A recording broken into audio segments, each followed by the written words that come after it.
Le carillon de Notre-Dame sonnait midi, lorsque Benoît Chevalier referma d'un geste sec le dossier posé sur son bureau d'acajou.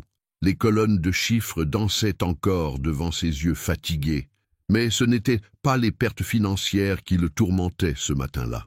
Dans la lumière dorée qui filtrait à travers les hautes fenêtres de son bureau du 16e arrondissement, il contemplait l'ampleur du désastre qui venait de s'abattre sur l'empire familial. « Monsieur Chevalier, votre père souhaite vous voir immédiatement », annonça Madame Dubois, sa secrétaire, depuis le seuil de la porte. Sa voix portait cette gravité particulière que Benoît connaissait bien, celle qui précédait les tempêtes. Il rajusta sa cravate Hermès d'un geste machinal et traversa les couloirs feutrés de la Chevalier Group. Cette holding d'architecture et de design que sa famille avait bâti pierre par pierre depuis 3 générations. Les murs ornés de récompenses prestigieuses et de photographies de projets emblématiques semblaient aujourd'hui le narguer. Tout cela, cet héritage soigneusement construit, risquait de s'effondrer comme un château de cartes. « Ferme la porte derrière toi », ordonna Henri Chevalier, sans lever les yeux du journal étalé devant lui. Le patriarche, homme de 68 ans, aux tempes grisonnantes, affichait cette expression de marbre que Benoît redoutait depuis l'enfance.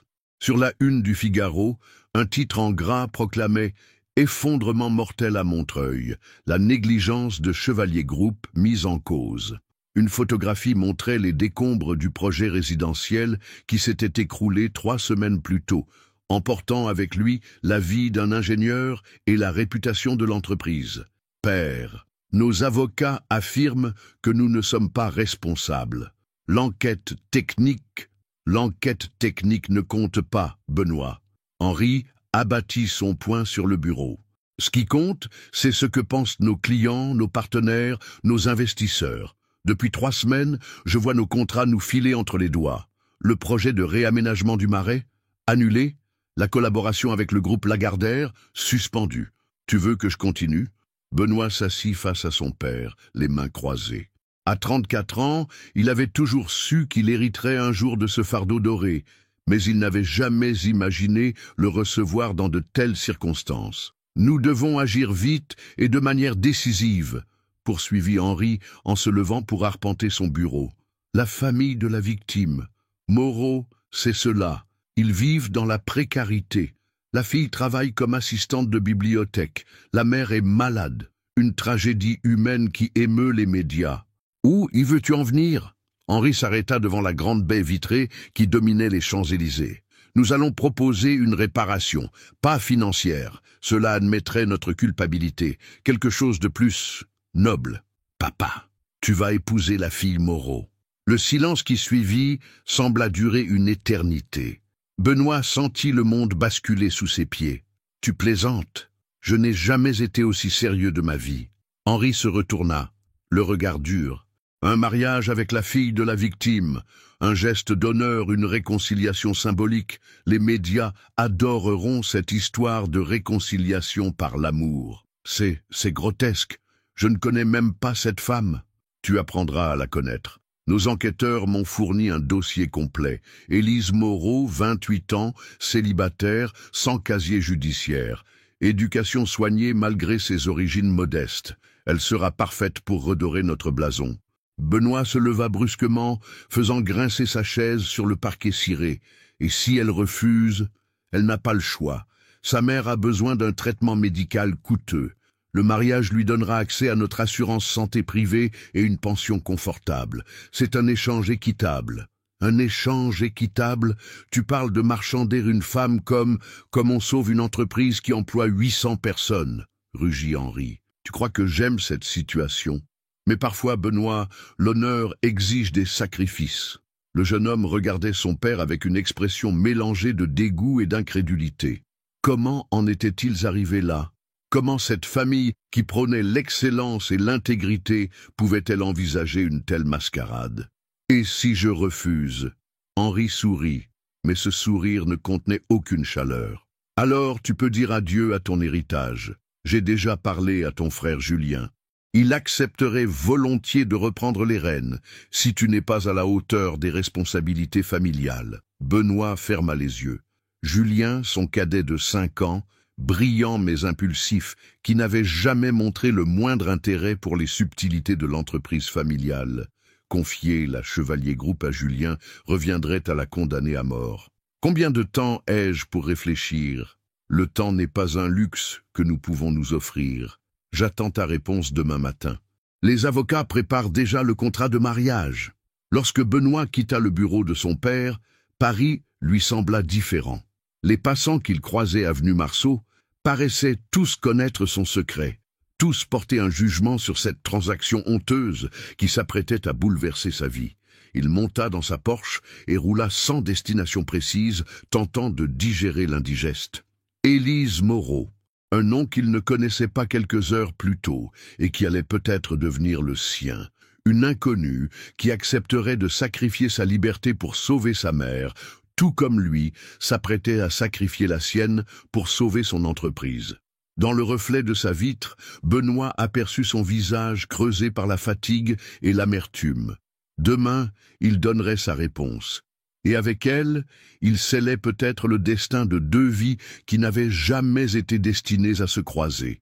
La banlieue de Montreuil semblait appartenir à un autre monde. Benoît gara sa Porsche entre 2 voitures fatiguées sur le parking défoncé de la résidence des Peupliers, un ensemble d'immeubles des années 70 dont la façade grisâtre portait les stigmates du temps. Il avait insisté pour rencontrer Élise Moreau avant de donner sa réponse définitive à son père. Si cette mascarade devait avoir lieu, il voulait au moins savoir à qui il allait lier son destin. L'appartement se trouvait au 4e étage, sans ascenseur. À chaque palier, les odeurs de cuisine se mélangeaient aux effluves de désinfectants bon marché. Benoît, habitué aux lobbies feutrés et aux ascenseurs silencieux de son monde, se sentait comme un intrus dans cet univers qu'il ne connaissait que par les statistiques économiques. Il frappa 3 coups discrets à la porte marquée « Moreau ». Des pas légers s'approchèrent, suivis du bruit d'un verrou qu'on tire. La porte s'entr'ouvrit, retenue par une chaînette de sécurité. « Monsieur Chevalier ?» Une voix douce, teintée d'appréhension. « Mademoiselle Moreau, nous avions rendez-vous. » La chaînette glissa et la porte s'ouvrit entièrement, révélant une jeune femme qui ne correspondait en rien à l'image que Benoît s'était forgée. Élise Moreau était belle, certes, mais d'une beauté naturelle qui contrastait avec l'artificialité sophistiquée des femmes qu'il côtoyait habituellement. Ses cheveux châtains tombaient en vagues souples sur ses épaules, encadrant un visage aux traits fins mais déterminés. Ce qui le frappa le plus, cependant, fut son regard. Des yeux verts qui semblaient porter tout le poids du monde, mais qui conservaient une étincelle de fierté indomptable. « Entrez, je vous prie. » Elle s'effaça pour le laisser passer, ses gestes empreints d'une politesse un peu guindée. L'appartement était petit, mais impeccablement tenu. Chaque objet semblait avoir été choisi avec soin, malgré des moyens visiblement limités. Des livres s'entassaient sur des étagères bricolées, les murs étaient ornés de reproductions de tableaux classiques, et dans un coin, un petit bureau supportait une pile de manuscrits soigneusement rangés. « Ma mère se repose », expliqua Élise, en désignant une porte fermée. « Le traitement la fatigue beaucoup. Voulez-vous du thé ? » ?»« Volontiers. » Ah, puis ils s'installèrent dans le minuscule salon, séparés par une table basse, sur laquelle trônait un vase contenant quelques fleurs des champs. Un silence pesant s'installa, chacun jaugeant l'autre avec une curiosité mêlée de méfiance. « Vous savez pourquoi je suis là ?» finit par déclarer Benoît. « Votre père m'a fait une proposition inhabituelle, » répondit Élise en versant le thé dans 2 tasses dépareillées. « Je dois avouer que j'ai d'abord cru à une plaisanterie de mauvais goût. Ce n'en est malheureusement pas une. » Benoît accepta la tasse qu'elle lui tendait. « Avant d'aller plus loin, j'aimerais vous poser une question directe. Accepteriez-vous ce mariage ?» Élise le regarda longuement, et Benoît eut l'impression qu'elle scrutait son âme. « Puis-je à mon tour vous demander pourquoi vous, un homme manifestement habitué au luxe et au pouvoir, accepteriez d'épouser une parfaite inconnue pour sauver mon entreprise et les emplois qu'elle représente ?» Il n'y avait aucune honte dans sa voix, seulement une lassitude profonde. « Et vous, pour sauver ma mère ?» Sa réponse claqua comme un fouet. « Elle a un cancer du pancréas. Le traitement expérimental qui pourrait la sauver coûte 200 000 €, une somme que je n'aurai jamais. » Ils se regardèrent en silence, reconnaissant chez l'autre la même détermination désespérée, la même volonté de sacrifier leur bonheur personnel pour protéger ce qui leur était le plus cher. « Vos avocats ont préparé un contrat, » reprit Élise d'une voix neutre. « J'ai pris la liberté de le faire examiner par un ami juriste. Les termes me semblent équitables. » « Équitable ?» Benoît faillit s'étrangler avec son thé. « Mademoiselle Moreau, nous parlons de nos vies.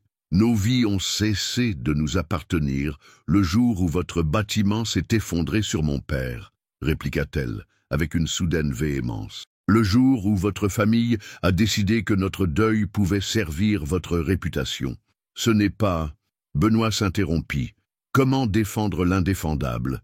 Comment expliquer que derrière cette transaction sordide se cachait aussi sa propre impuissance face aux décisions paternelles? « Écoutez, » dit Élise, en posant sa tasse avec délicatesse, « je ne me fais aucune illusion sur la nature de cette union. Mais si elle peut permettre à ma mère de vivre et à votre entreprise de survivre, alors peut-être que quelque chose de positif naîtra de cette tragédie. Vous ne me connaissez pas. Je pourrais être un homme violent, un alcoolique, vous pourriez. Mais vous n'en êtes pas un. » Son assurance surprit Benoît. « J'ai fait mes propres recherches sur vous, monsieur Chevalier. Vos employés vous respectent, votre réputation professionnelle est irréprochable, et vous n'avez jamais fait la une des journaux pour des scandales personnels. C'est déjà plus que ce que beaucoup de femmes peuvent dire de leur époux. » Une quinte de toux étouffait leur parvint de la chambre. Élise se leva instantanément, l'inquiétude assombrissant son visage. « Excusez-moi un instant. » Elle disparut derrière la porte fermée, et Benoît entendit des murmures réconfortants, le bruit d'un verre d'eau qu'on fait boire. Quand elle revint, ses yeux brillaient de larmes contenues. « Combien de temps lui reste-t-il » demanda-t-il doucement. « Sans traitement, quelques mois, avec peut-être des années. » Elle se rassit, les mains tremblantes. « C'est une femme extraordinaire, vous savez.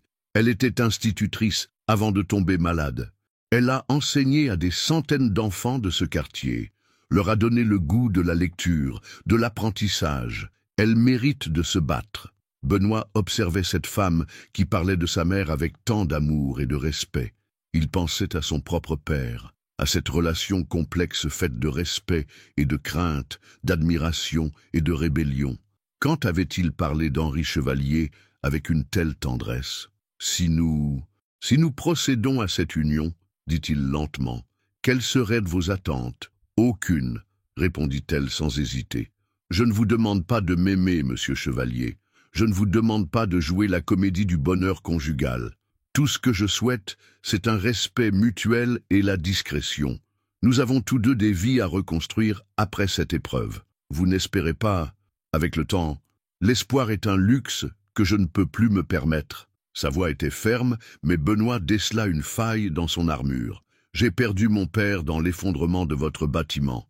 Ma mère se meurt. Excusez-moi si je n'ai plus l'énergie de croire aux contes de fées. » Il se leva, la décision prise. « Très bien, mademoiselle Moreau.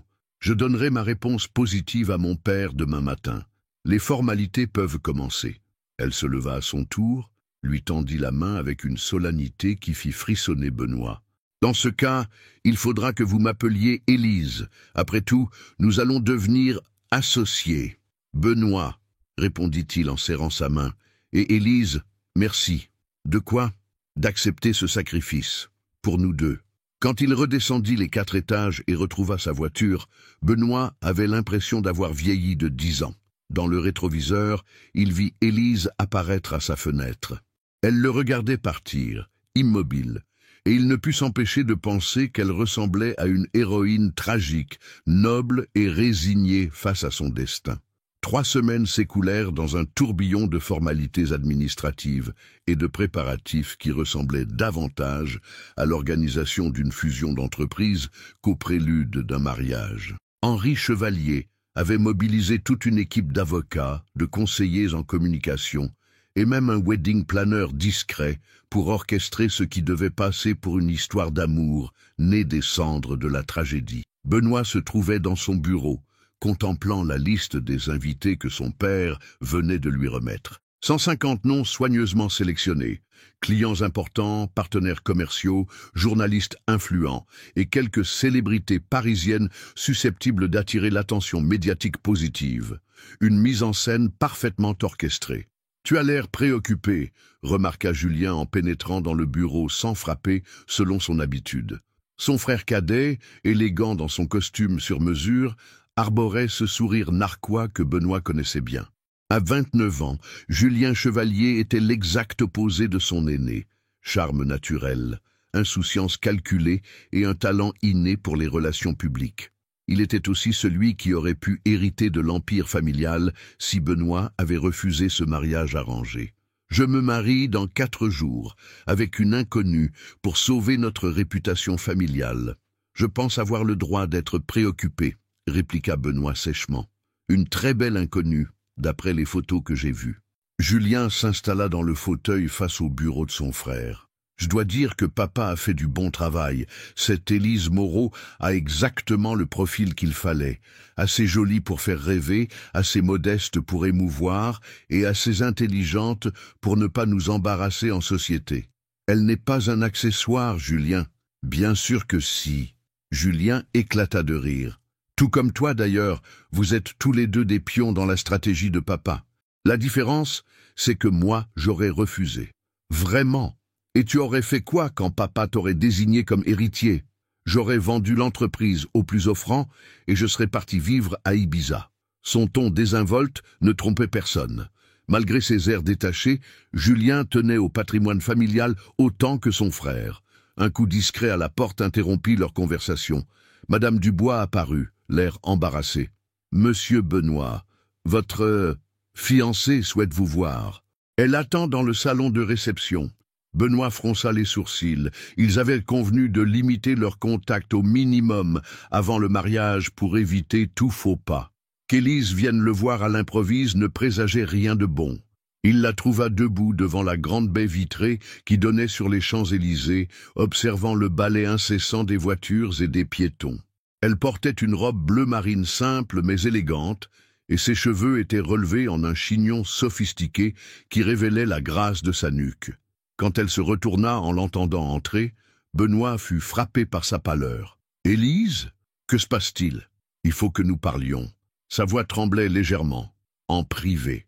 Ils s'installèrent sur les canapés de cuir blanc du salon et Benoît remarqua qu'elle tenait fermement un dossier contre sa poitrine. « J'ai reçu ceci ce matin, » dit-elle, en lui tendant une enveloppe Kraft, livrée par coursier sans expéditeur. Benoît ouvrit l'enveloppe et en sortit plusieurs feuilles dactylographiées ainsi que des photocopies de documents techniques. En parcourant les premières lignes, son sang se glaça. « Où avez-vous eu cela ?» demanda-t-il d'une voix blanche. « C'est exactement ce que j'aimerais savoir. » Élise se pencha vers lui. « Ces documents, ils concernent l'accident qui a tué mon père, n'est-ce pas ?» Benoît continuait à lire, de plus en plus troublé.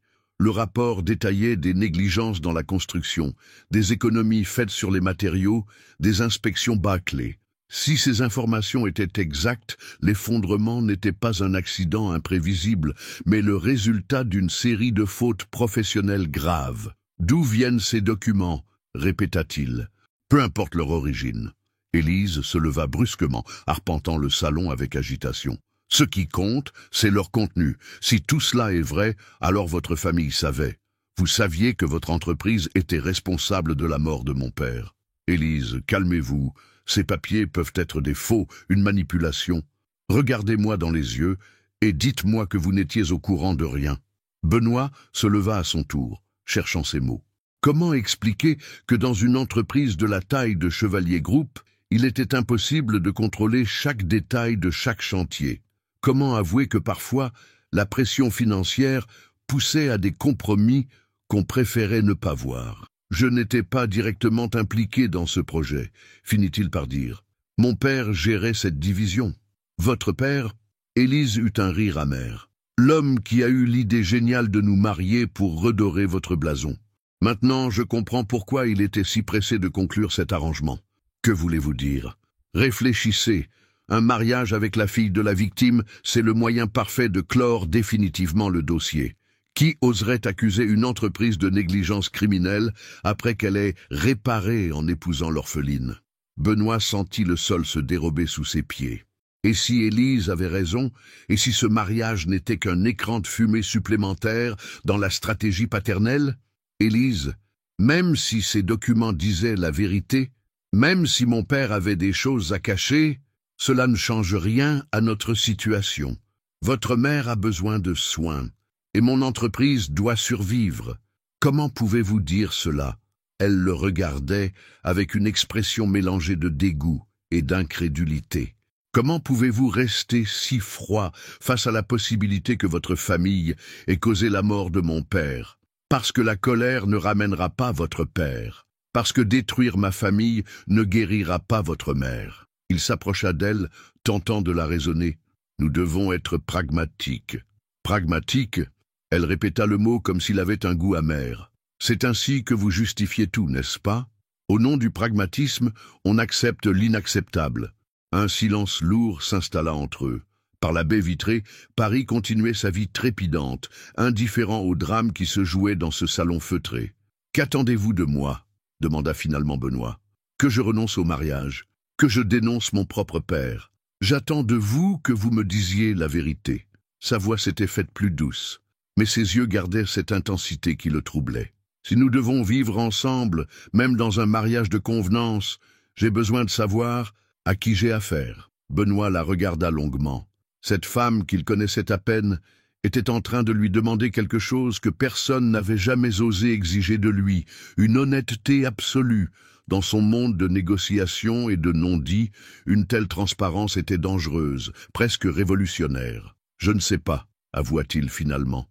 Je ne sais pas ce que mon père savait, ce qu'il a caché, ce qu'il a fait pour protéger notre entreprise, et franchement, une partie de moi ne veut pas le savoir. » C'était la première fois qu'il formulait cette pensée à voix haute. Élise le scrutait avec une intensité qui le mettait nu, comme si elle voyait à travers toutes ses défenses soigneusement construites. « Au moins, vous êtes honnête, dit-elle finalement. C'est déjà plus que ce que j'espérais. » Elle ramassa son sac et se dirigea vers la porte. « Le mariage aura lieu comme prévu, Benoît, mais sachez que désormais je garde les yeux ouverts. Si j'apprends que votre famille a du sang sur les mains, notre arrangement prendra fin, quelles qu'en soient les conséquences. » Après son départ, Benoît resta seul dans le salon, les documents éparpillés sur la table basse. Pour la première fois depuis le début de cette histoire, il se demanda s'il ne venait pas de conclure un marché avec le diable. Et surtout, il ne savait plus très bien lequel d'entre eux portait les cornes. Le 15 octobre, Paris s'éveilla sous un ciel d'automne d'une beauté parfaite, comme si la nature elle-même avait voulu participer à cette mascarade. Dans la suite nuptiale de l'hôtel Plaza Athénée que Henri Chevalier avait réservé pour sa future belle-fille, Élise se préparait avec l'aide d'une équipe de professionnels que ne connaissait pas. « Mademoiselle, vous êtes magnifique », susurra la coiffeuse en ajustant une dernière mèche de ses cheveux relevés en un chignon d'une sophistication princière. Élise observait son reflet dans le miroir vénitien qui dominait la suite. La femme qui lui faisait face était méconnaissable. Maquillage parfait signé d'un grand nom, coiffure digne d'une couverture de magazine, et cette robe de soie ivoire, créée spécialement par un couturier de renom, d'une simplicité élégante qui flattait sa silhouette sans ostentation. Elle était belle, certes, mais elle ne se reconnaissait plus. « Ma chérie !» La voix chevrotante de sa mère la fit se retourner. Marie Moreau était entrée discrètement, aidée par l'infirmière privée que les chevaliers avaient mise à disposition. Malgré la maladie qui la rongeait, ses yeux brillaient d'un bonheur mêlé de fierté. « Maman, vous devriez vous reposer. Voyons donc. Je ne manquerai le mariage de ma fille pour rien au monde. » Marie s'approcha et prit les mains d'Élise dans les siennes, frêles mais encore chaudes. « Ton père serait si fier. » Élise sentit sa gorge se serrer. Si seulement sa mère savait ce qu'elle avait découvert dans ces documents mystérieux, si seulement elle pouvait lui expliquer que ce mariage n'était qu'une transaction sordide déguisée en conte de fées. « Maman, je sais ce que tu vas me dire. » Marie caressa doucement la joue de sa fille. « Tu penses que je suis naïve, que je ne vois pas que ce mariage n'est pas conventionnel. Mais parfois, ma chérie, les plus belles histoires d'amour commencent de la manière la plus inattendue. Un photographe de Paris Match frappa à la porte, interrompant ce moment d'intimité. Henri Chevalier avait tout orchestré, quelques photos spontanées de la préparation de la mariée, qui paraîtrait dans le numéro suivant, accompagné d'un article émouvant sur l'amour né de la tragédie.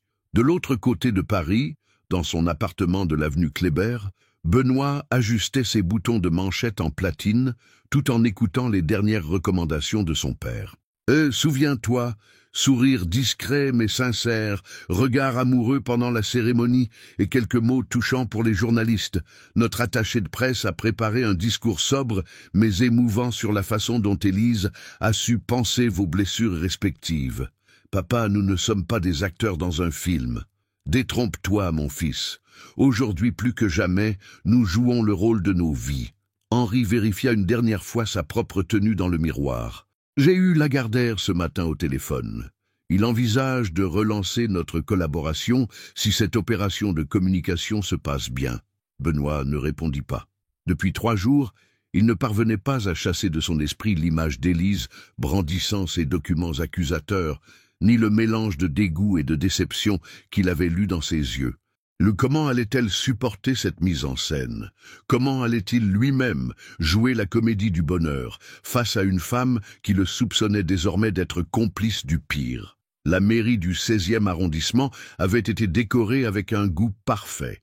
Des arrangements floraux discrets, quelques journalistes triés sur le volet et une centaine d'invités soigneusement sélectionnés. Quand Benoît pénétra dans la salle des mariages, au bras de son père, un murmure d'approbation parcourut l'assemblée. Il portait un smoking sur mesure d'une élégance sobre, et son visage affichait cette expression de sérénité contrôlée qu'il maîtrisait si bien. Mais quand les portes se rouvrirent et qu'Élise apparut au bras de sa mère fragile, le monde sembla s'arrêter. Elle était d'une beauté à couper le souffle, mais ce qui frappa Benoît plus que tout, ce fut son regard. Leurs yeux se croisèrent à travers la salle, et dans ce bref instant, il eut une détermination farouche, mêlée à une tristesse infinie. Elle aussi jouait son rôle, mais contrairement à lui, elle ne parvenait pas à cacher complètement la douleur que lui causait cette comédie. « Mes chers concitoyens, » commença le maire, un homme bedonnant aux cheveux gris qui avait été soigneusement briefé sur l'importance de cette cérémonie pour l'image de la ville, « nous sommes réunis aujourd'hui pour célébrer l'union de Benoît Chevalier et Élise Moreau, 2 êtres que la vie a rapprochés dans l'épreuve et qui ont choisi de construire ensemble leur avenir. » Benoît écoutait d'une oreille distraite les formules consacrées, concentré sur Élise qui se tenait à côté de lui, rigide comme une statue. Quand vint le moment d'échanger les consentements, leurs « oui » résonnèrent dans la salle avec une solennité qui impressionna même les invités les plus cyniques. « Vous pouvez embrasser la mariée », déclara le maire avec un sourire bienveillant. C'était le moment que Benoît redoutait le plus. Il se tourna vers Élise, cherchant dans ses yeux un signe, une permission. Elle hocha imperceptiblement la tête et il déposa sur ses lèvres un baiser chaste mais qui dura suffisamment longtemps pour satisfaire les photographes. Ce contact, pourtant presque innocent, le troubla plus qu'il ne l'aurait imaginé. Les lèvres d'Élise étaient douces et chaudes, et pendant une seconde, il oublia que ce baiser n'était qu'une mise en scène. Les applaudissements éclatèrent, les flashs crépitèrent, et Henri Chevalier arborait le sourire triomphant d'un homme qui venait de remporter une bataille cruciale. Mais au milieu de cette liesse organisée, Benoît ne parvenait à détacher son regard du visage d'Élise. Une larme unique roulait sur sa joue, et il ne savait pas si c'était de tristesse ou de soulagement. La réception qui suivit à l'hôtel Meurice fut un modèle d'élégance parisienne. Champagne millésimé, canapé raffiné, orchestre de chambre, et cette atmosphère feutrée qui caractérisait les événements mondains de la haute société française.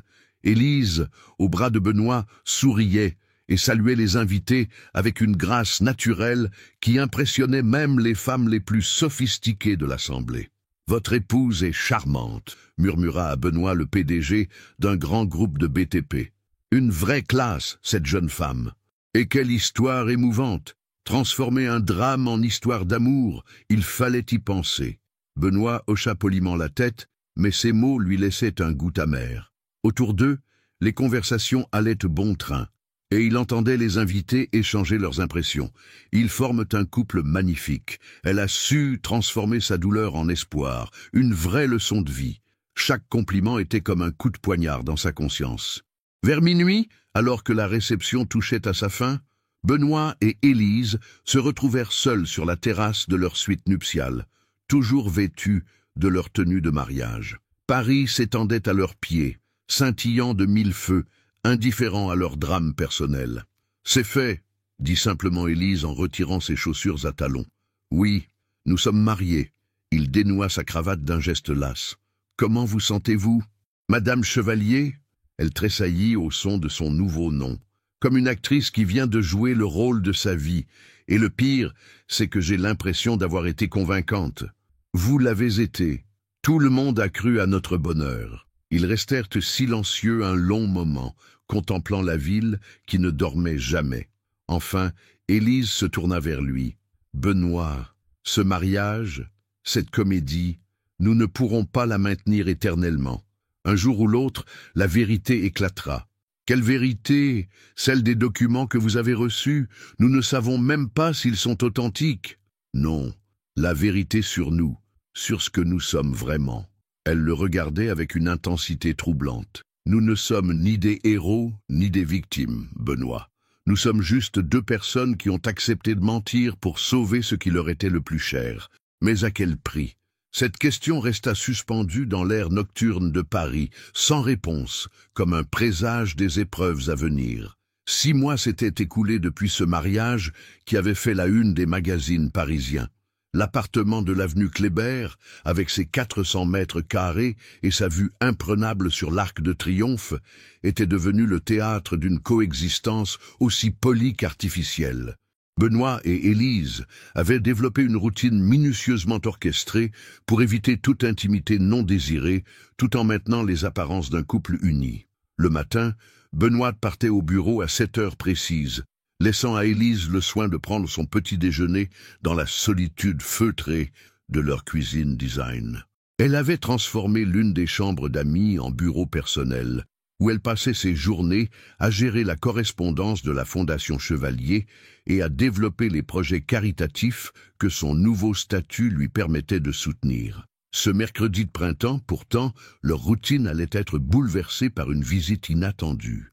Élise lisait tranquillement dans le salon lorsque la sonnette retentit. Par l'interphone, elle reconnut la voix de Julien Chevalier, le frère de son mari, qu'elle n'avait rencontré que brièvement lors de quelques dîners familiaux. « Bonjour Élise, j'espère que je ne vous dérange pas. Je passais dans le quartier et... »« Benoît n'est pas là, l'interrompit-elle. Il ne rentrera pas avant ce soir. C'est parfait. C'est justement vous que je voulais voir. » Intriguée malgré elle, Élise lui ouvrit.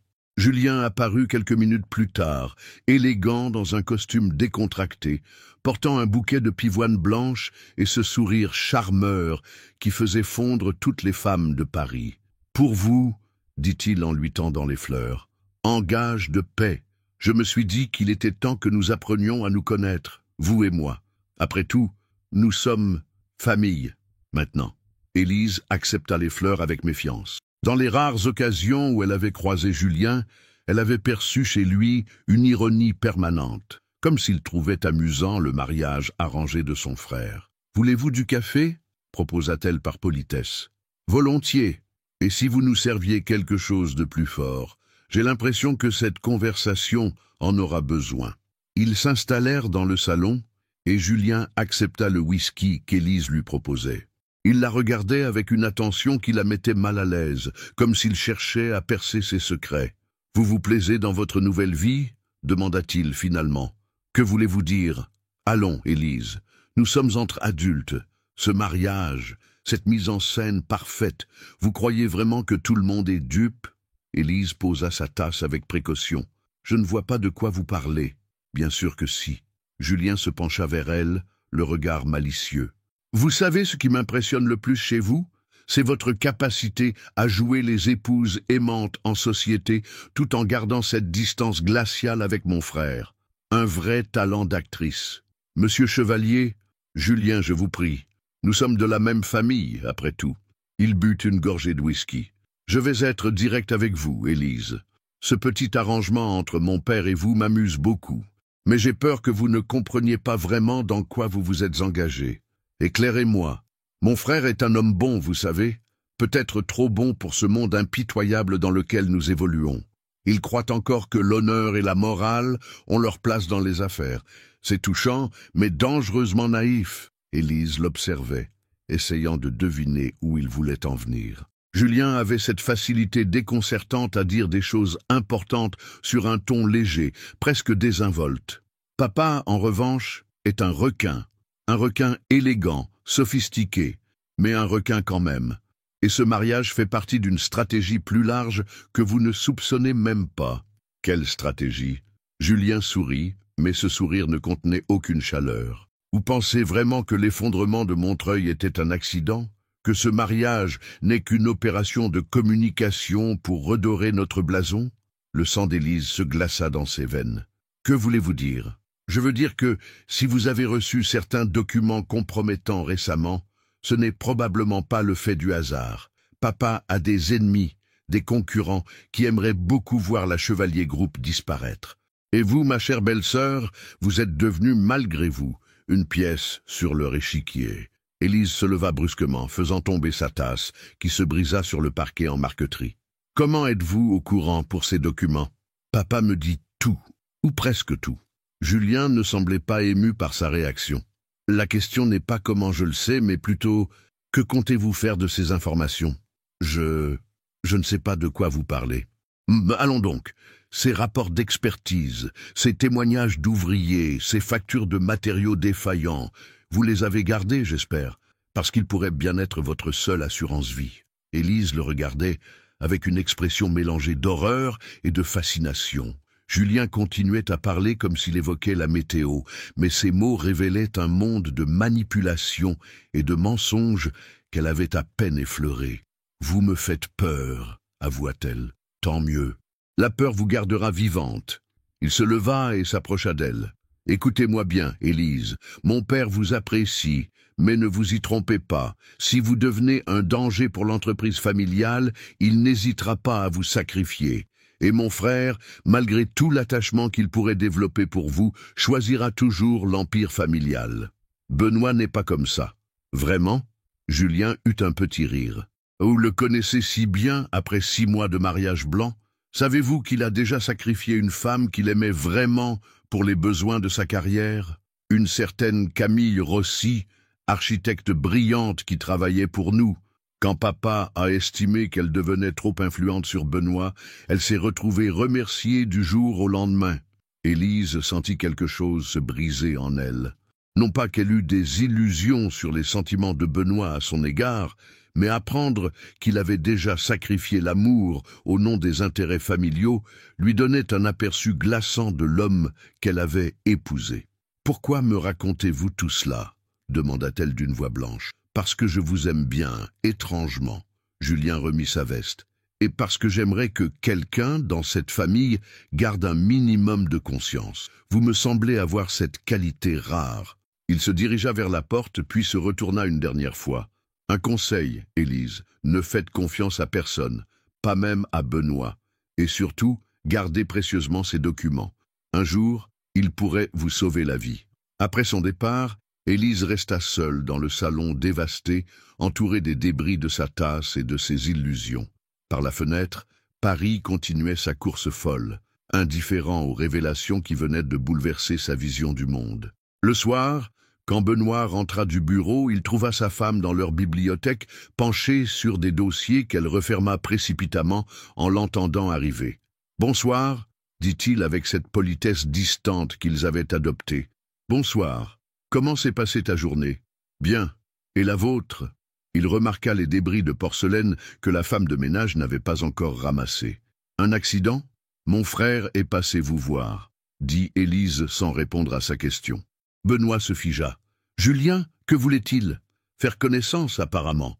Nous avons eu une conversation intéressante. » Le ton d'Élise avait quelque chose de différent, une dureté nouvelle qui alerta immédiatement Benoît. Il s'assit face à elle, cherchant son regard. « Élise, qu'est-ce que Julien vous a dit ? La vérité, j'espère. » Elle le regardait avec une intensité troublante. Parlez-moi de Camille Rossi. Le nom frappa Benoît comme une gifle. Comment Julien avait-il osé évoquer Camille? Et surtout, pourquoi? Camille était une collaboratrice, dit-il prudemment. Une collaboratrice que vous avez sacrifiée pour plaire à votre père, exactement comme vous m'avez épousé pour sauver votre entreprise. La comparaison était cruelle, mais pas entièrement fausse. Benoît sentit le poids de ses choix passer s'abattre sur lui avec une force nouvelle. « Élise, les choses ne sont pas aussi simples que Julien a pu vous le présenter. »« Salut, vraiment ?» Elle se leva, le dominant de toute sa hauteur. « Alors expliquez-moi, Benoît, expliquez-moi comment un homme peut prétendre avoir de l'honneur tout en sacrifiant systématiquement les femmes qui croisent sa route. » Pour la première fois depuis leur mariage, Benoît vit dans les yeux d'Élise autre chose que de la résignation ou de la tristesse. Il y vit de la colère, et cette colère, il la méritait entièrement. 3 semaines après la visite de Julien, l'atmosphère dans l'appartement de l'avenue Kléber était devenue électrique. Benoît et Élise continuaient à jouer leur rôle de couple parfait en public, mais leur intimité forcée avait pris une tournure plus complexe, faite de silences lourds de sens et de regards qui en disaient long sur leurs pensées respectives. Ce soir-là, ils rentraient d'un gala de charité organisé par la Fondation Chevalier au profit des familles d'ouvriers victimes d'accidents du travail. L'ironie de la situation n'avait échappé ni à l'un ni à l'autre.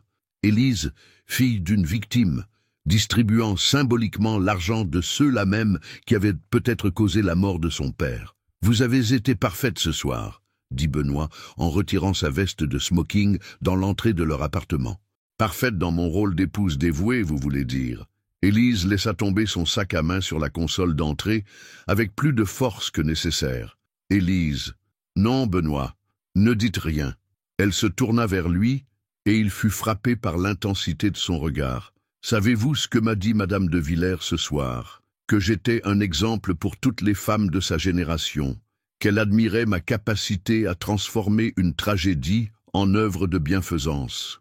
Le Danessé, n'est-ce pas exactement ce que vous avez fait? »« Non !»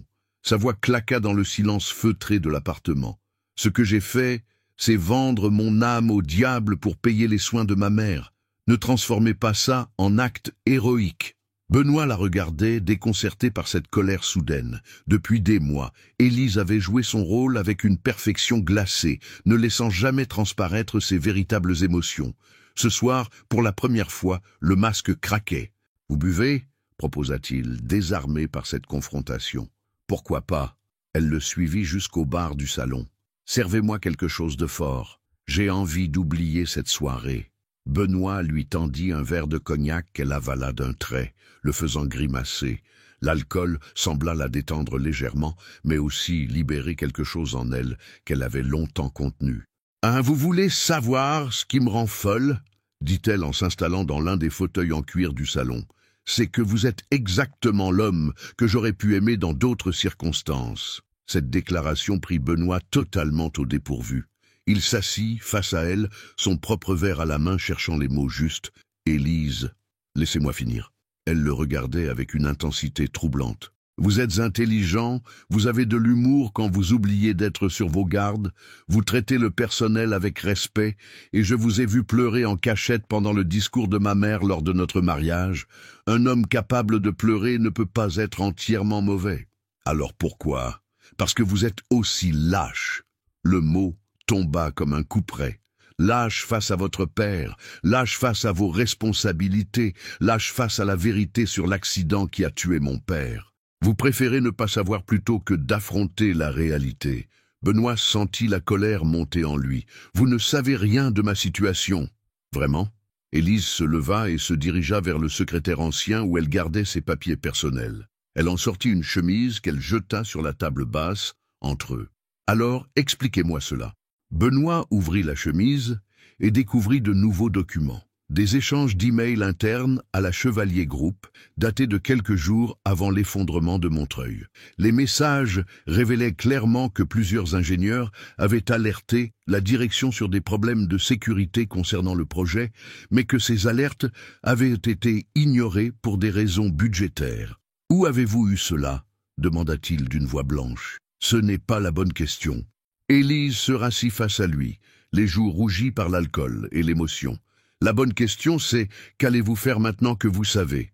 Benoît parcourait les documents, reconnaissant les noms de plusieurs collaborateurs de l'entreprise. L'un des emails était signé par son père lui-même. Les modifications suggérées par l'équipe technique alourdiraient le budget de 15%. Dans le contexte économique actuel, nous devons faire des choix. Procéder selon le cahier des charges initial. « Mon Dieu !» murmura-t-il. « Votre père savait.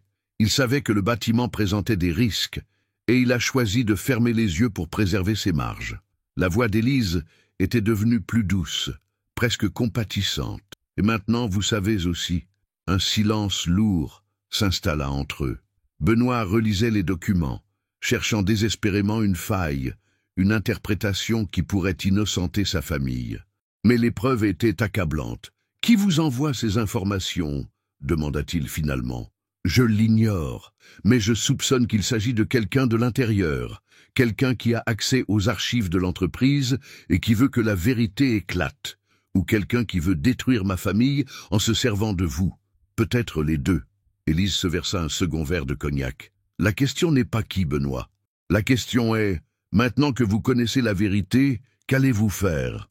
Benoît se leva et se dirigea vers les grandes fenêtres qui donnaient sur l'avenue Kléber. Paris brillait de tous ses feux, indifférent aux drames humains qui se jouaient dans ses appartements cossus. Il pensait à son père, à cet homme qu'il avait toujours admiré, à cette entreprise qui était toute sa vie. « Si ces documents sont divulgués, cela détruira tout, » dit-il, sans se retourner. « L'entreprise, les emplois, l'héritage de 3 générations. Et s'ils ne le sont pas, cela détruira votre âme. » Élise l'avait rejoint près de la fenêtre. « Benoît, regardez-moi. » Il se tourna vers elle, et elle fut frappée par la détresse qu'elle lut dans ses yeux. Pour la première fois depuis leur mariage, elle voyait en lui non pas le héritier d'un empire, mais un homme perdu face à un choix impossible. « Que feriez-vous à ma place ?» demanda-t-il. « Je ne sais pas. » Sa sincérité le surprit. « Mais je sais ce que ferait l'homme que j'ai épousé, celui qui pleure en cachette, celui qui traite ses employés avec respect, celui qui a accepté un mariage arrangé pour sauver des centaines d'emplois. Cet homme-là ferait ce qui est juste. » Ils se regardèrent longuement et quelque chose passa entre eux. Pas de l'amour, pas encore, mais une compréhension mutuelle, une reconnaissance de leur humanité partagée face à l'adversité. Élise...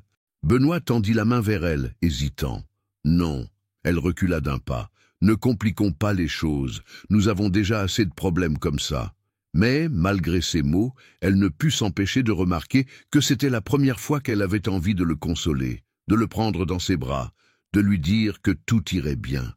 Et cette envie la terrifiait plus que toutes les révélations du monde. Cette nuit-là, ni l'un ni l'autre ne parvinrent à dormir. Benoît dans sa chambre, Élise dans la sienne, ils ressassaient cette conversation qui avait fait tomber tant de barrières entre eux. Pour la première fois depuis leur mariage, ils n'étaient plus seulement des associés dans une transaction. Ils étaient 2 êtres humains confrontés à la même terrible question. Que vaut une vérité si elle détruit tout ce pourquoi on a vécu? Et dans le silence de la nuit parisienne, ils comprirent tous les deux que leur relation venait de franchir un cap irréversible. Ils ne pourraient plus jamais faire semblant de n'être que des étrangers unis par les circonstances. Les semaines qui suivirent cette nuit de révélation furent marquées par un changement subtil, mais profond, dans la dynamique entre Benoît et Élise. Leur conversation, autrefois limitée aux politesses d'usage, prenait désormais des accents de complicité prudente. Sans l'avouer ouvertement, ils s'étaient tacitement associés dans une quête commune. Découvrir la vérité sur l'accident de Montreuil et identifier la source mystérieuse de ces documents compromettants. Un matin de mai particulièrement lumineux, Élise reçut un appel qui allait bouleverser leurs recherches. Elle se trouvait dans son bureau improvisé, classant les dossiers de la Fondation Chevalier, quand son téléphone portable vibra. Le numéro était inconnu. « Madame Chevalier ?» La voix était celle d'un homme âgé, tremblante, mais déterminée. « Oui, c'est moi. Qui est à l'appareil ? Pierre Dubois. J'ai été contremaître sur le chantier de Montreuil. Je crois qu'il faut qu'on se parle. » Oh, le nom ne disait rien à Élise, mais l'émotion dans la voix de son interlocuteur la convainquit de l'écouter. Ils convinrent d'un rendez-vous dans un petit café de Montreuil, non loin du site où s'était produit l'effondrement. Le soir même, Élise fit part de cet appel à Benoît. Ils dînaient en silence dans leur salle à manger, comme à leur habitude, quand elle brisa le silence qui s'éternisait. « Un ancien ouvrier de votre entreprise veut me rencontrer. Pierre Dubois. » Benoît leva les yeux de son assiette. « Dubois ? Ce nom me dit quelque chose. Que vous veut-il ? » Il dit avoir des choses à me révéler sur l'accident. Elle hésita, puis ajouta « Je voudrais que vous veniez avec moi. Élise, je sais ce que vous allez dire, que c'est dangereux, que cela pourrait compromettre votre famille davantage. Mais Benoît, nous ne pouvons pas continuer à vivre dans le mensonge. Cette vérité nous ronge tous les deux. » Il la regardait attentivement, frappé par la détermination qu'il lisait dans ses yeux. Ces dernières semaines, il avait appris à connaître cette femme qu'il avait épousée par obligation, et ce qu'il découvrait le troublait plus qu'il ne l'aurait voulu. Élise n'était pas seulement belle et intelligente, elle possédait cette rare qualité qu'était le courage moral. « D'accord, dit-il finalement, j'y vais avec vous, mais nous devons être prudents. Si mon père apprend que nous menons notre propre enquête, il n'en saura rien. » Le lendemain après-midi, ils se rendirent ensemble à Montreuil. Le trajet en voiture fut silencieux, chacun perdu dans ses pensées. Quand ils arrivèrent dans la banlieue ouvrière, Benoît fut frappé par le contraste avec l'univers feutré du 16e arrondissement. Ici, la vie semblait plus rude, plus authentique aussi. Le café chez Martine était un petit établissement typique de banlieue, avec son zinc usé, ses miroirs publicitaires et ses habitués qui jouaient aux cartes en buvant leur pastis. Pierre Dubois les attendait dans un coin, facilement reconnaissable à sa description.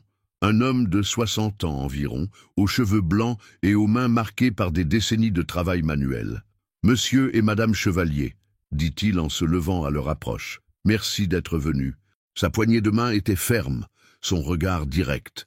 Élise fut immédiatement frappée par la dignité naturelle de cet homme qui portait ses 60 années avec fierté. « Monsieur Dubois, au téléphone, vous m'avez dit avoir des révélations à nous faire, » dit Élise en s'asseyant. « Oui ?» L'homme sembla hésiter, jetant un coup d'œil inquiet à Benoît. « Je ne sais pas par où commencer. Cette histoire me hante depuis 2 ans. Prenez votre temps, » encouragea Benoît. Pierre Dubois but une gorgée de café puis se lança. « J'ai travaillé 35 ans dans le bâtiment, dont 15 pour votre entreprise, monsieur Chevalier. J'ai toujours été fier de ce travail, fier de construire des logements pour les familles. Mais le chantier de Montreuil, ce chantier était maudit dès le départ. » Il marqua une pause, rassemblant ses souvenirs. 3 mois avant l'effondrement, nous avons eu des problèmes avec les livraisons de matériaux. Les barres d'acier qui nous arrivaient n'étaient pas conformes aux spécifications. Je l'ai signalé à l'ingénieur en chef, votre père, madame, dit-il en regardant Élise. C'était un homme bien, Pierre Moreau. Il a fait remonter l'information à la hiérarchie. Et alors ? Demanda Benoît, bien qu'il redoutât la réponse.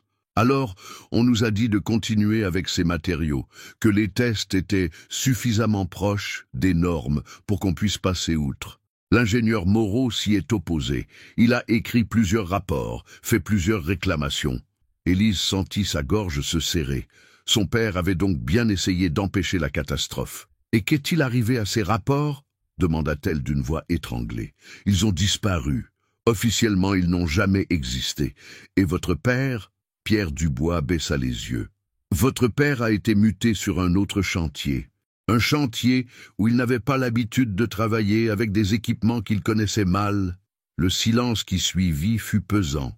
Benoît commençait à comprendre l'ampleur de la manipulation orchestrée par son père. « Vous êtes en train de nous dire que mon père a été délibérément placé sur le chantier où il allait mourir ?» La voix d'Élise tremblait de rage contenue. « Je ne peux rien affirmer avec certitude. Mais oui, c'est ce que je pense. » Pierre Moreau dérangeait. Il posait trop de questions, réclamait trop de sécurité. Alors on l'a écarté. Benoît ferma les yeux.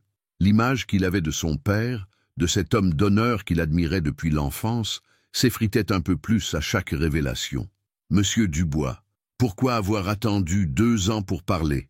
demanda-t-il. « Par peur. par lâcheté aussi. J'avais une famille à nourrir, une retraite à protéger.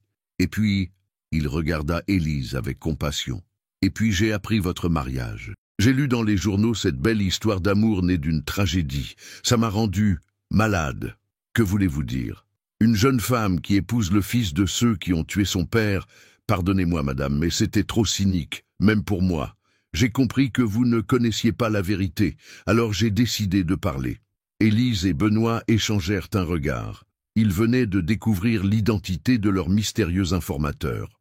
« C'est vous qui nous envoyez les documents ?» demanda Élise. Pierre Dubois hocha la tête. « J'ai gardé des copies de tout. Les vrais rapports de votre père, les factures des matériaux défaillants, les ordres de mission qui l'ont envoyé sur ce chantier maudit. Tout. Pourquoi ? Parce que je savais qu'un jour, la vérité finirait par éclater. Et je voulais que la mémoire de Pierre Moreau soit respectée. C'était un homme honnête qui est mort pour avoir voulu bien faire son travail. » Benoît se pencha vers lui. « Monsieur Dubois, vous rendez-vous compte de ce que ces révélations impliquent? Si vous témoignez publiquement, je sais, votre entreprise sera détruite. Des centaines de personnes perdront leur emploi. Votre famille sera ruinée. » Le vieil homme regarda Benoît droit dans les yeux. « Mais combien d'autres Pierre Moreau devront mourir avant qu'on arrête de faire passer le profit avant les vies humaines ?» La question resta suspendue dans l'air chargé de fumée du petit café. Autour d'eux, la vie continuait. Les habitués jouaient aux cartes, la patronne servait ses clients, la télévision diffusait les informations. Mais pour Benoît et Élise, le monde venait de basculer une fois de plus. Quand ils quittèrent Pierre Dubois 1 heure plus tard, ils avaient en leur possession une clé USB contenant toutes les preuves de la culpabilité d'Henri Chevalier. En rentrant vers Paris, Benoît conduisait en silence, les mâchoires serrées. « À quoi pensez-vous » demanda finalement Élise. « Je pense à mon père, à l'homme que je croyais connaître et à celui que je découvre aujourd'hui. » Il marqua une pause. « Et je pense à vous, à votre père, à cette injustice qu'on vous a fait subir. » Benoît, non, laissez-moi finir. » Il arrêta la voiture sur le bord de la route et se tourna vers elle. « Élise, je ne savais pas. Je vous jure que je ne savais pas. Si j'avais su, qu'auriez-vous fait ?» Elle le regardait avec une intensité troublante. « Auriez-vous dénoncé votre propre père? Auriez-vous sacrifié votre héritage pour une femme que vous ne connaissiez pas ?» Il ne répondit pas immédiatement, et cette hésitation était déjà une réponse en soi. « Je ne sais pas, » avoua-t-il finalement. « Mais maintenant, je sais. Et maintenant, vous n'êtes plus une inconnue. » Dans la lumière dorée du couchant qui filtrait à travers le pare-brise, ils se regardèrent avec une intensité nouvelle. Pour la première fois depuis leur mariage, l'attraction qu'ils ressentaient l'un pour l'autre n'était plus teintée de culpabilité ou de méfiance. C'était quelque chose de plus pur, de plus dangereux aussi. « Qu'allons-nous faire de ces informations ?» demanda Élise. « Je ne sais pas, mais nous le déciderons ensemble. » Ce « nous » résonna entre eux comme une promesse. Pour la première fois, ils n'étaient plus deux étrangers unis par les circonstances. Ils étaient devenus des alliés, peut-être même davantage, face à la vérité qu'ils venaient de découvrir. La découverte de la vérité sur les circonstances de la mort de Pierre Moreau avait créé entre Benoît et Élise une intimité nouvelle, faite de regards complices et de conversations à voix basse.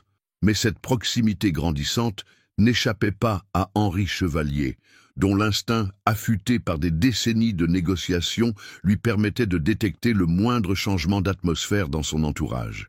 Un matin de juin, alors qu'Élise se rendait comme chaque semaine à l'hôpital pour rendre visite à sa mère, elle fut surprise de trouver Henri Chevalier dans la chambre, assis au chevet de Marie Moreau. Les deux personnes conversaient à voix basse, et l'expression de sa mère rayonnait d'une joie qu'Élise ne lui avait plus vue depuis longtemps. « Élise, ma chérie », Marie tendit les bras vers sa fille. « Monsieur Chevalier me racontait justement les progrès remarquables de tes projets à la Fondation. Quelle fierté tu me donnes !» Henri se leva avec cette élégance naturelle qui le caractérisait, serrant la main d'Élise avec une cordialité parfaitement maîtrisée. « Ma chère Élise, j'espère que vous ne m'en voudrez pas d'avoir rendu visite à madame votre mère. Je me faisais du souci pour sa santé, et je voulais personnellement m'assurer qu'elle recevait les meilleurs soins possibles. C'est très attentionné de votre part, répondit Élise prudemment. Votre belle-mère est une femme remarquable, poursuivit Henri en regardant Marie avec un sourire bienveillant. Nous avons eu une conversation passionnante sur l'éducation, sur l'importance de transmettre les bonnes valeurs aux jeunes générations. Élise sentit un frisson d'inquiétude la parcourir. Henri Chevalier ne faisait jamais rien sans arrière-pensée, et cette visite impromptue cachait forcément quelque chose. Après avoir embrassé sa mère et promis de revenir le lendemain, Élise accompagna Henri jusqu'au parking de l'hôpital.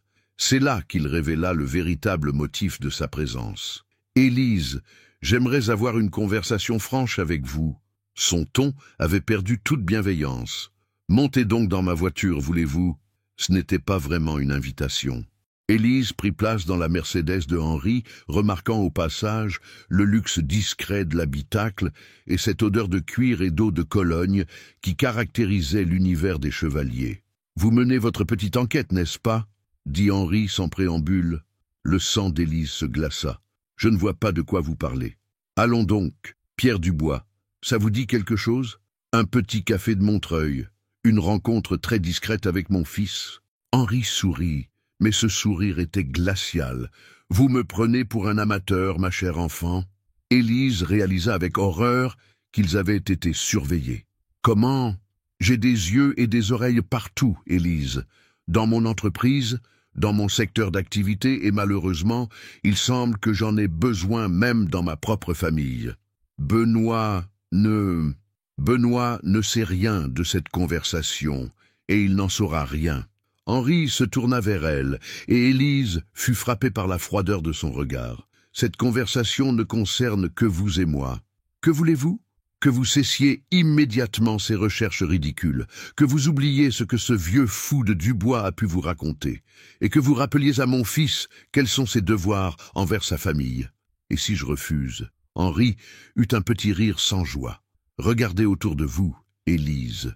Cette chambre privée, ces médecins renommés, ces traitements expérimentaux, tout cela a un coût que vous n'êtes pas en mesure d'assumer seul. » La menace était claire. Élise sentit la colère monter en elle, mais aussi une peur terrible pour sa mère. « Vous oseriez priver une femme malade de ses soins ?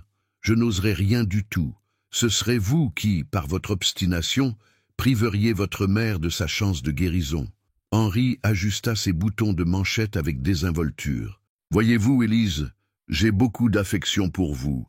Vous avez apporté à notre famille quelque chose qui nous manquait, une certaine authenticité. Mais cette authenticité ne doit pas nuire aux intérêts supérieurs de l'entreprise. Les intérêts supérieurs, mon père est mort à cause de vos intérêts supérieurs. Votre père est mort dans un accident du travail regrettable. Point final. » Le ton de Henri s'était durci. « Et si vous persistez à remuer cette histoire, vous découvrirez que d'autres accidents peuvent survenir. Des accidents de parcours, si vous voyez ce que je veux dire. » Élise le regardait avec un mélange d'horreur et de fascination.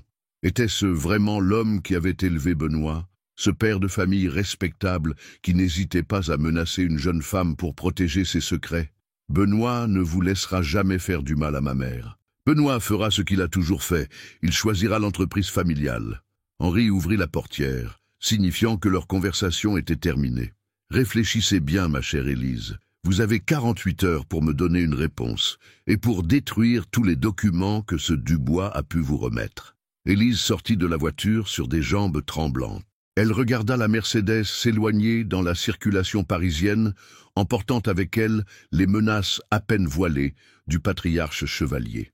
Le soir même, quand Benoît rentra du bureau, il trouva Élise dans leur salon, le regard perdu dans la contemplation des lumières de Paris.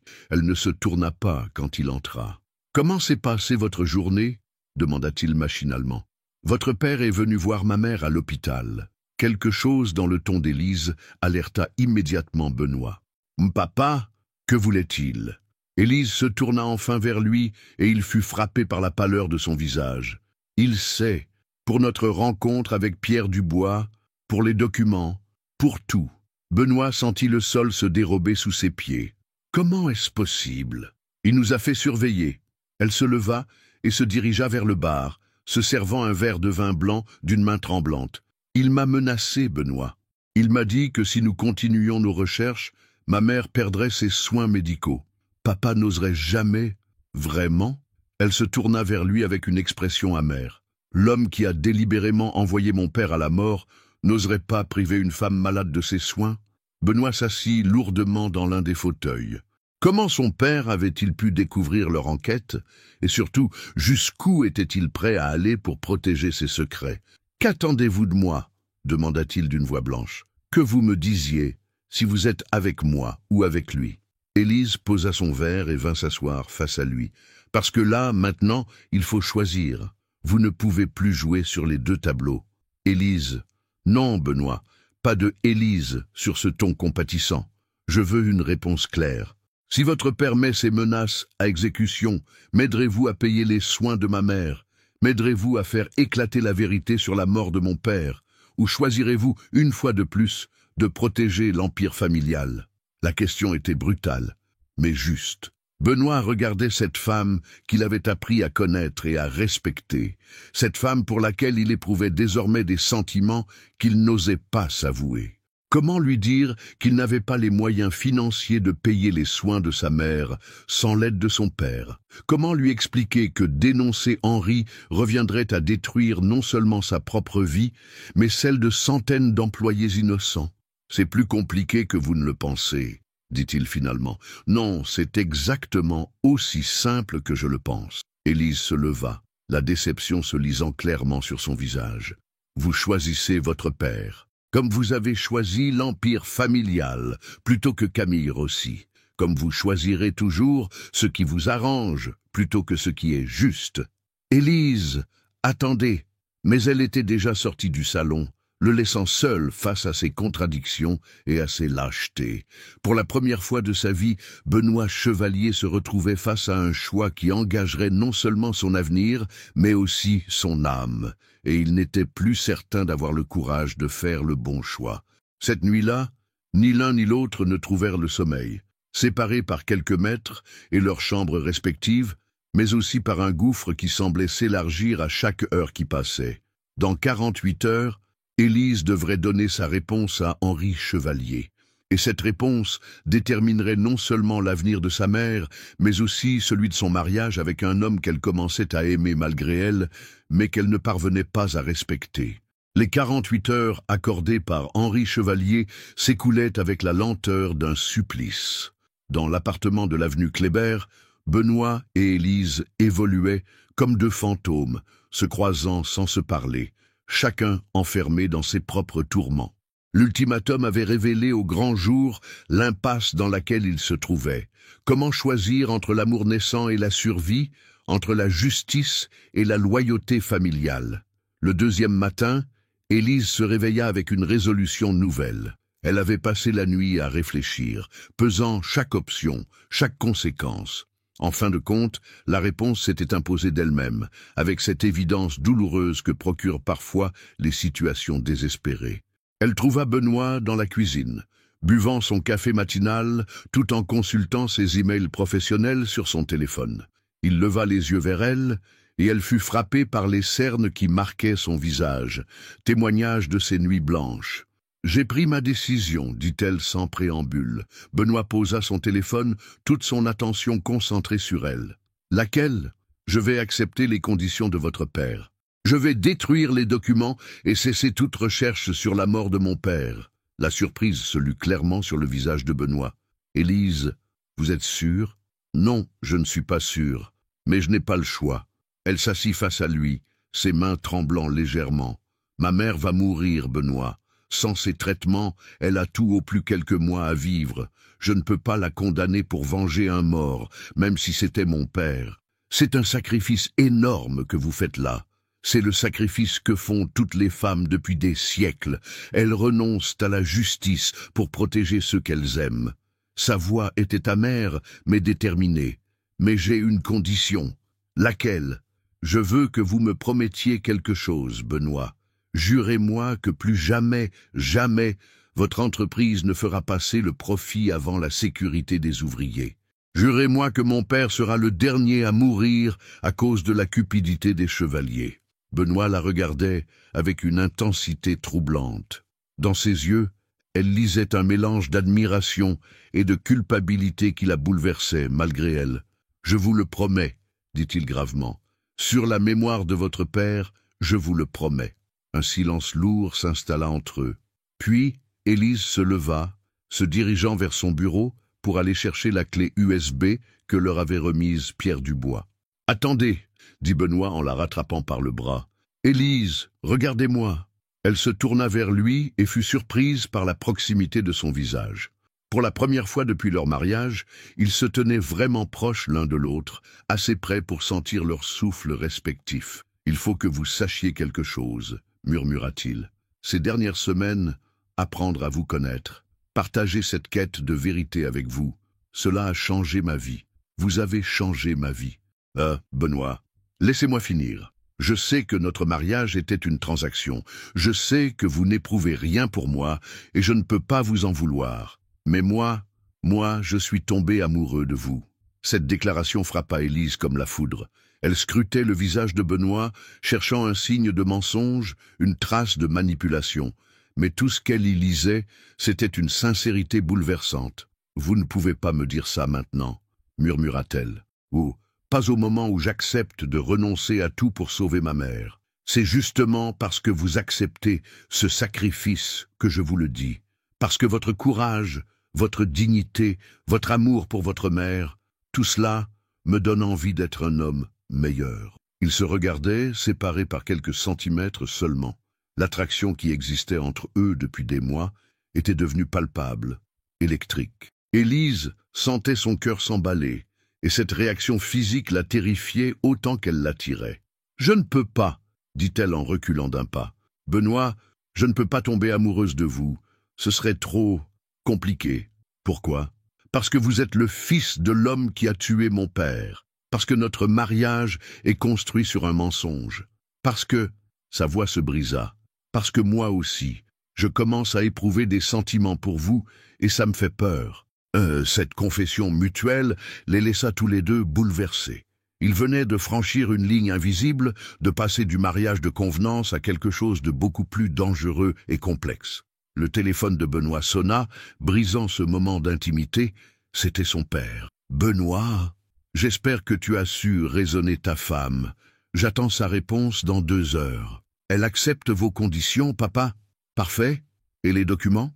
Benoît regarda Élise, qui hocha la tête tristement. « Ils seront détruits aujourd'hui. »« Excellent. Dis à Élise que je suis fier d'elle. Elle fait preuve de sagesse. » Après avoir raccroché, Benoît se tourna vers sa femme. « Vous ne devez pas le faire. »« Si, je dois. » Élise avait retrouvé sa détermination. « Mais pas pour les raisons que croit votre père. Je le fais pour ma mère, mais aussi... » Elle hésita. « Je le fais pour nous. Pour cette chance que nous avons peut-être de construire quelque chose de vrai. Comment pourrions-nous construire quelque chose de vrai sur de tels mensonges? En promettant qu'à partir d'aujourd'hui, il n'y aura plus de mensonges entre nous. En promettant que si nous donnons une chance à nos sentiments, ce sera en toute honnêteté. » Benoît s'approcha d'elle à nouveau et cette fois, elle ne recula pas. « Élise, si nous faisons cela, si nous détruisons ces preuves, nous ne pourrons plus jamais revenir en arrière. Votre père ne sera jamais vengé. Mon père était un homme bon, Benoît. Il aurait voulu que je choisisse la vie plutôt que la vengeance, ma mère plutôt que sa mémoire. » Une larme roula sur sa joue. « Et peut-être qu'il aurait voulu que je donne sa chance à l'amour, même dans ces circonstances impossibles. » Ils passèrent l'heure suivante à détruire méthodiquement tous les documents que Pierre Dubois leur avait remis.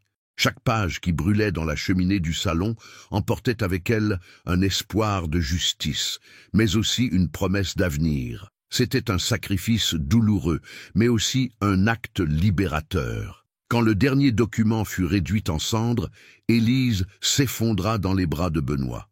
Pour la première fois depuis leur mariage, elle pleura contre son épaule, libérant des mois de douleur contenue, de colère refoulée, d'espoir déçu. « C'est fini », murmura-t-elle entre ses sanglots. « Non », répondit Benoît en caressant ses cheveux, « c'est le commencement. » Cet après-midi-là, ils appelèrent Henri Chevalier pour lui confirmer que sa volonté avait été respectée. Le patriarche parut satisfait. promettant que les soins de Marie Moreau continueraient sans interruption. Mais ce qu'Henri Chevalier ne savait pas, c'est qu'en forçant Élise à ce choix impossible, il avait paradoxalement poussé son fils et sa belle-fille l'un vers l'autre. En voulant détruire leur enquête, il avait créé entre eux une complicité nouvelle, forgée dans l'épreuve et la douleur partagée. Ce soir-là, pour la première fois depuis leur mariage, Benoît et Élise dînèrent ensemble, en se regardant vraiment, en se parlant vraiment. Ils évoquèrent leurs enfances respectives, leurs rêves, leurs peurs. Ils apprenaient à se découvrir non plus comme des associés dans un arrangement, mais comme un homme et une femme qui s'apprêtaient peut-être à s'aimer. « Que va-t-il se passer maintenant ?» demanda Élise, alors qu'ils finissaient de déguster le dessert que Benoît avait préparé lui-même. Une attention qui l'avait touchée plus qu'elle ne l'aurait imaginé. « Maintenant, nous apprenons à être mari et femme pour de vrai. Sans contrat, sans arrangement, sans pressions extérieures, juste nous deux. Et votre père? L'entreprise? Mon père vieillit, Élise. Dans quelques années, ce sera moi qui dirigerai la Chevalier Group. Et quand ce moment viendra, je tiendrai la promesse que je vous ai faite. Plus jamais nous ne sacrifierons des vies humaines au profit. » Elle lui sourit, et ce sourire contenait pour la première fois depuis des mois une véritable joie. « Dans ce cas, dit-elle en se levant pour aller vers lui, « peut-être pourrions-nous commencer dès ce soir à apprendre à nous connaître vraiment. » Quand elle prit sa main dans la sienne, Benoît sentit que leur histoire venait de prendre un tournant définitif. Ils ne seraient plus jamais les étrangers contraints au mariage qu'ils avaient été. Ils allaient devenir autre chose. Quoi, exactement? Ils l'ignoraient encore, mais cette incertitude même était porteuse de tous les espoirs. 8 mois s'étaient écoulés depuis cette soirée où Benoît et Élise avaient décidé de donner une véritable chance à leur mariage. 8 mois durant lesquels ils avaient appris à se découvrir loin des regards scrutateurs de Henri Chevalier et des contraintes sociales de leur monde. Leur appartement de l'avenue Kléber était devenu un véritable foyer, empli de rires partagés, de conversations intimes et de cette tendresse prudente qui caractérise les amours naissants. Ce matin d'automne, Élise se réveilla la première, comme souvent. Elle aimait ces instants de grâce où elle pouvait observer Benoît endormi, débarrassé de cette tension perpétuelle qui marquait ses traits en journée. Dans le sommeil, il redevenait l'homme qu'elle apprenait à aimer. Vulnérable, authentique, si différent du héritier impeccable qu'il jouait en société. Ils avaient décidé, quelques mois plus tôt, de partager la même chambre. Ce passage de leur lit séparé à cette intimité quotidienne s'était fait naturellement, sans déclaration grandiloquente, simplement parce qu'ils n'arrivaient plus à s'endormir l'un sans l'autre. « Bonjour, Madame Chevalier », murmura Benoît en ouvrant les yeux, ce sourire tendre aux lèvres qui était devenu son premier geste du matin. « Bonjour, monsieur mon mari », répondit-elle en se blottissant contre lui. Cette petite rituelle matinale était devenue sacrée pour eux deux. Quelques minutes de tendresse pure, avant que la réalité du monde extérieur ne vienne les rappeler à leurs obligations respectives. « Qu'avez-vous de prévu aujourd'hui » demanda Benoît en caressant ses cheveux épars sur l'oreiller. « Réunion avec l'équipe de la Fondation ce matin, puis visite à maman cet après-midi. Et vous ? Conseil d'administration. Papa veut faire le point sur les résultats du trimestre. » Son ton s'assombrit légèrement. « Et probablement me rappeler ses projets d'expansion en Europe de l'Est ?» Élise sentit la tension habituelle s'emparer de Benoît dès qu'il évoquait son père. Leur relation s'était encore détériorée ces derniers mois. Henri, supportant mal de voir son fils, lui échapper progressivement. « Il finira par comprendre que vous n'êtes plus le pantin qu'il espérait, » dit-elle en posant sa main sur sa joue. « J'aimerais en être aussi sûr que vous. » 1 heure plus tard, après un petit déjeuner partagé dans leur cuisine inondée de soleil, ils se séparaient sur le palier. Benoît partait rejoindre le siège social de la Chevalier Group, tandis qu'Élise se rendait au bureau de la Fondation, installée dans un hôtel particulier du 7e arrondissement. La matinée d'Élise fut occupée par la préparation du gala annuel de la Fondation.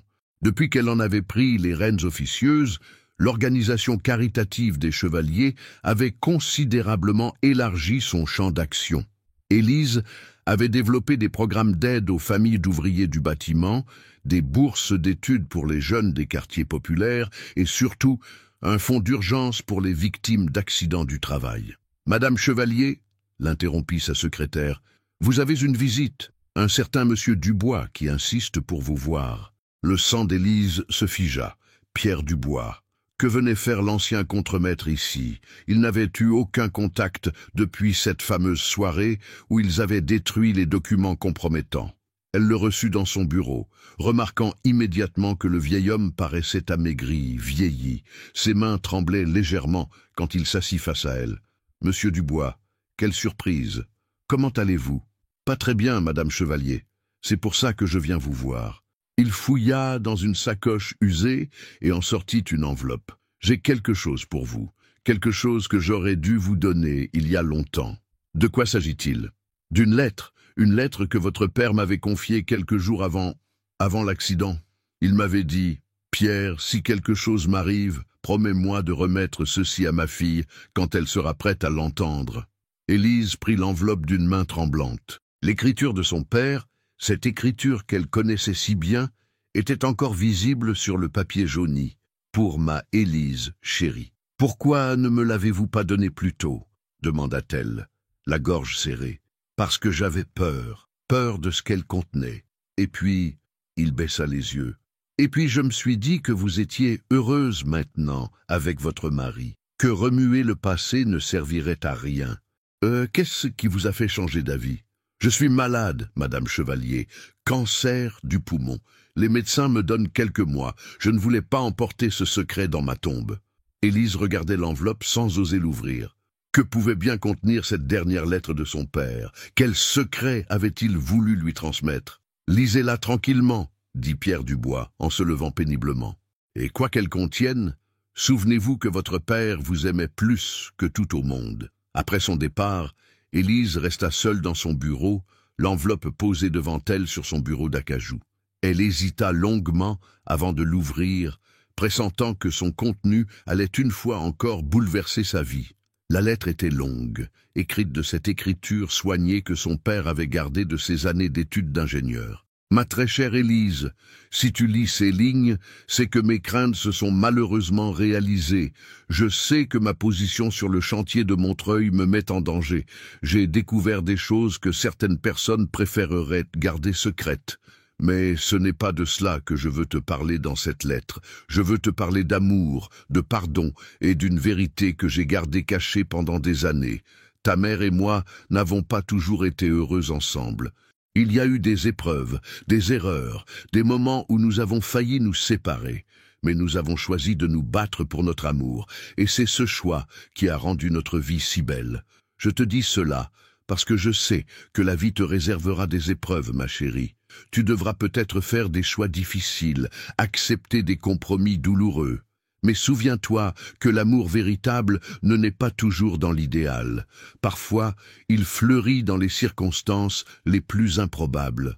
Si un jour tu dois choisir entre la vengeance et le pardon, choisis le pardon.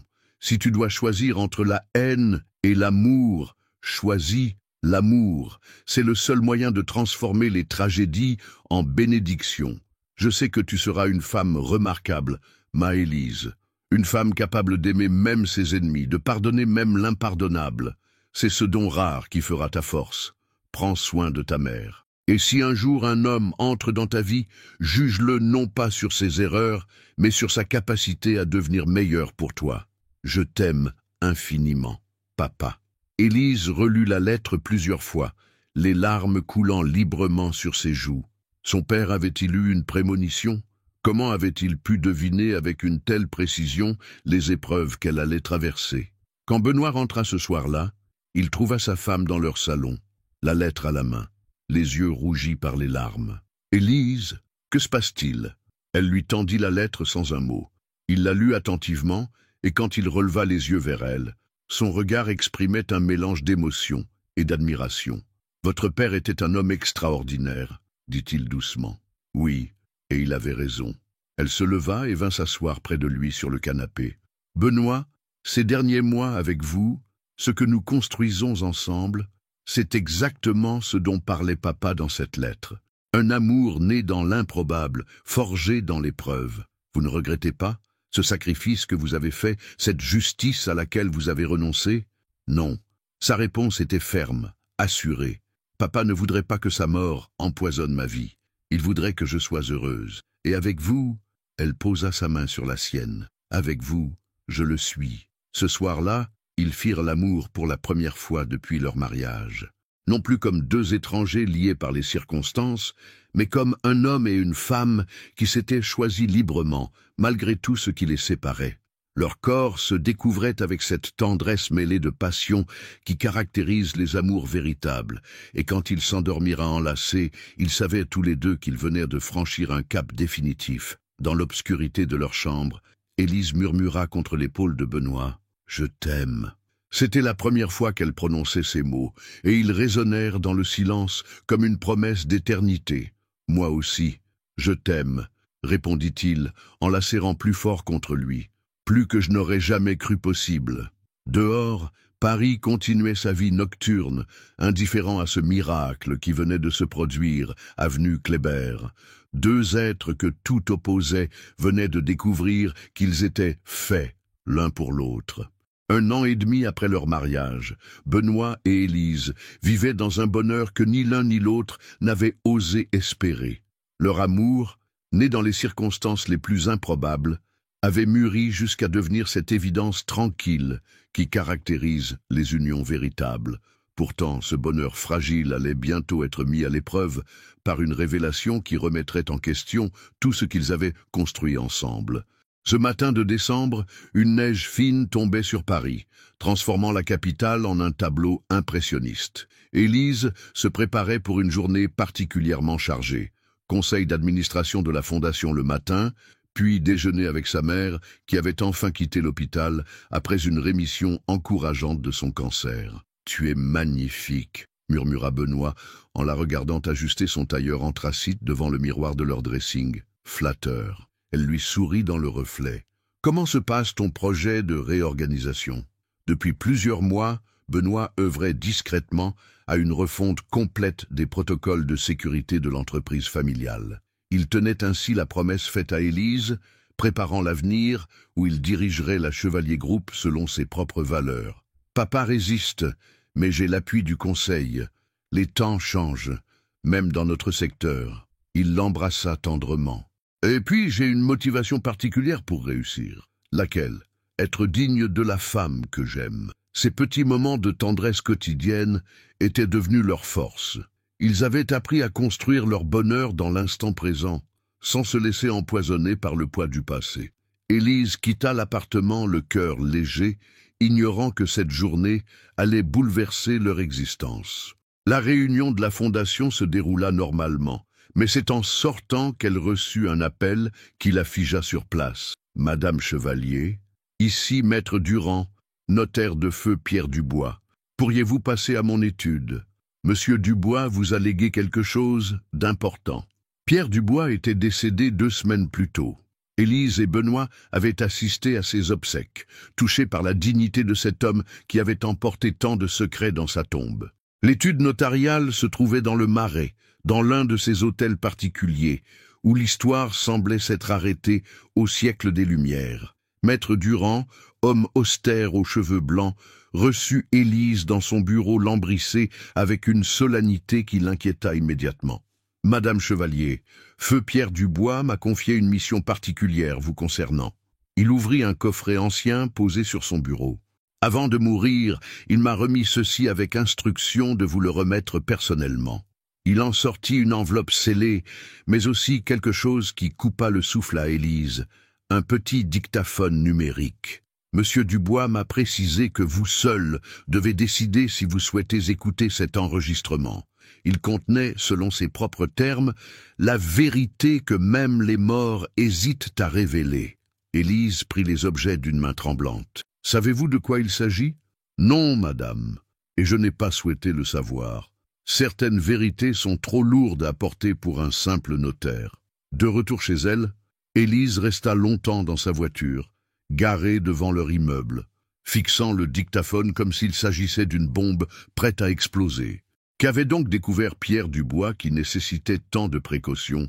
Et surtout, avait-elle vraiment envie de savoir? Quand Benoît rentra ce soir-là, il la trouva assise dans leur salon, le dictaphone posé sur la table basse devant elle. « Élise, qu'est-ce que c'est ?» Elle lui raconta sa visite chez le notaire.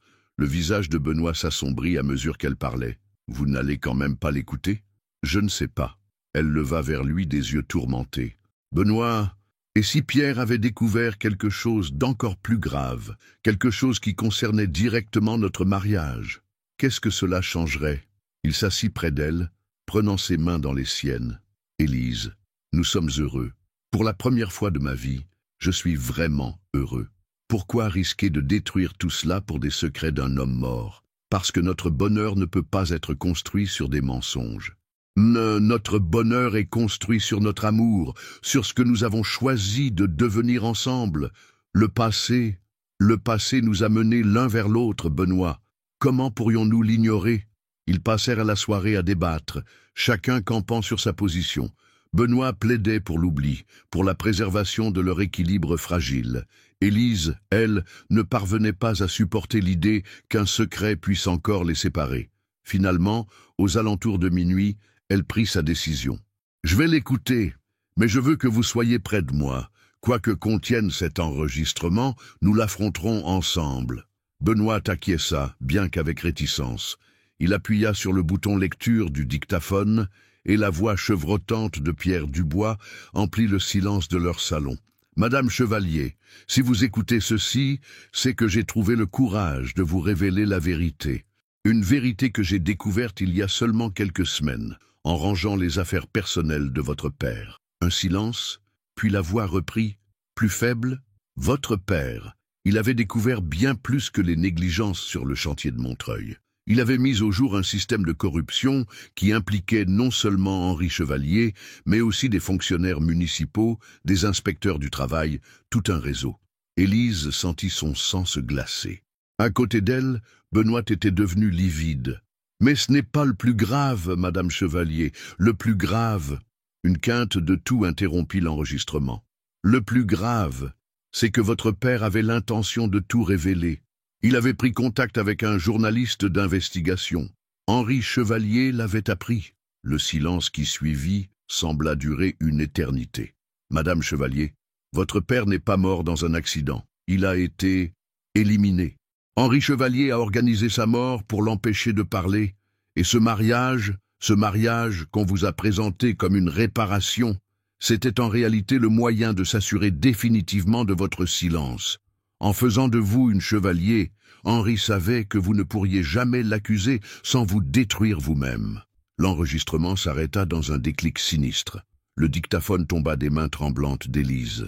Benoît et elle se regardaient, abasourdis par ce qu'ils venaient d'entendre. L'ampleur de la manipulation, la préméditation de tout leur mariage, la vérité sur la mort de Pierre Moreau. « Ce n'est pas possible, » murmura Benoît. « Papa ne peut pas. Il n'aurait jamais... » Vraiment, la voix d'Élise était d'une froideur glaciale. L'homme qui menace une femme malade pour protéger ses secrets n'aurait jamais commandité un meurtre. Elle se leva brusquement, arpentant le salon comme une lionne en cage. « Mon Dieu, Benoît, tout ce temps, j'ai vécu sous le toit de l'assassin de mon père. J'ai porté son nom, j'ai mangé à sa table, j'ai... Élise, arrêtez. J'ai couché avec le fils de l'homme qui a tué mon père. » Le cri qu'elle poussa était celui d'une femme qui se sentait souillée jusqu'à l'âme. Benoît tenta de la prendre dans ses bras, mais elle le repoussa violemment. « Ne me touchez pas, plus jamais. Élise, écoutez-moi, vous saviez. » Elle le regardait avec une haine qui ne lui avait jamais vue. « Au fond de vous, vous saviez que votre père était capable de ça. Non, je vous jure que non. Menteur, vous êtes tous des menteurs dans cette famille, des manipulateurs, des assassins. » Benoît voyait leur bonheur s'effriter sous ses yeux, emporté par cette révélation qui détruisait tout sur son passage. Comment convaincre la femme qu'il aimait qu'il était innocent des crimes de son père? Comment lui prouver que leur amour était réel, malgré les mensonges qu'il avait rendus possibles? « Élise, regardez-moi. » Il s'approcha d'elle avec précaution, comme on approche un animal blessé. « Ce que nous avons vécu ensemble, ces mois de bonheur, ces nuits dans vos bras, Vous croyez vraiment que tout cela était un mensonge? Elle le regardait, et dans ses yeux, il ne lisait plus que douleur et trahison. Comment le savoir? Comment distinguer ce qui était vrai de ce qui n'était que manipulation? Elle ramassa le dictaphone d'un geste brusque. Votre père a joué avec nos vies comme avec des pions sur un échiquier. Il a tué mon père, puis il m'a offerte à son fils comme un lot de consolation. Et moi, pauvre idiote, j'ai fini par tomber amoureuse de vous. Notre amour est la seule chose vraie dans toute cette histoire. Notre amour, elle eut un rire amer. Notre amour est né d'un mensonge, Benoît. Il est pourri dès la racine. Cette nuit-là, Élise fit ses bagages et quitta l'appartement de l'avenue Kléber. Elle retourna dans son ancien quartier de Montreuil, dans le petit appartement qu'elle avait gardé secrètement, incapable de couper définitivement les ponts avec son passé. Benoît ne tenta pas de la retenir. Comment aurait-il pu? Les révélations de Pierre Dubois avaient ouvert entre eux un gouffre qui semblait infranchissable. Pour la première fois depuis leur mariage, ils se retrouvaient dans les camps opposés d'une guerre qu'ils n'avaient pas choisie, mais qu'ils allaient devoir livrer.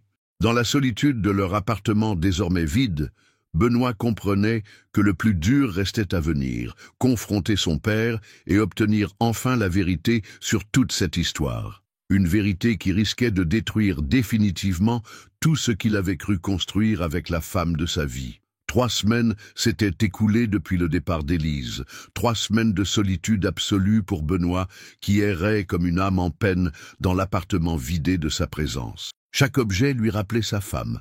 Sa tasse à thé oubliée sur la table de chevet, son parfum qui flottait encore dans leur dressing, ses livres abandonnés dans la bibliothèque. Il n'avait pas tenté de la contacter, respectant sa demande d'être laissé seul, mais chaque jour, sans elle, était un supplice.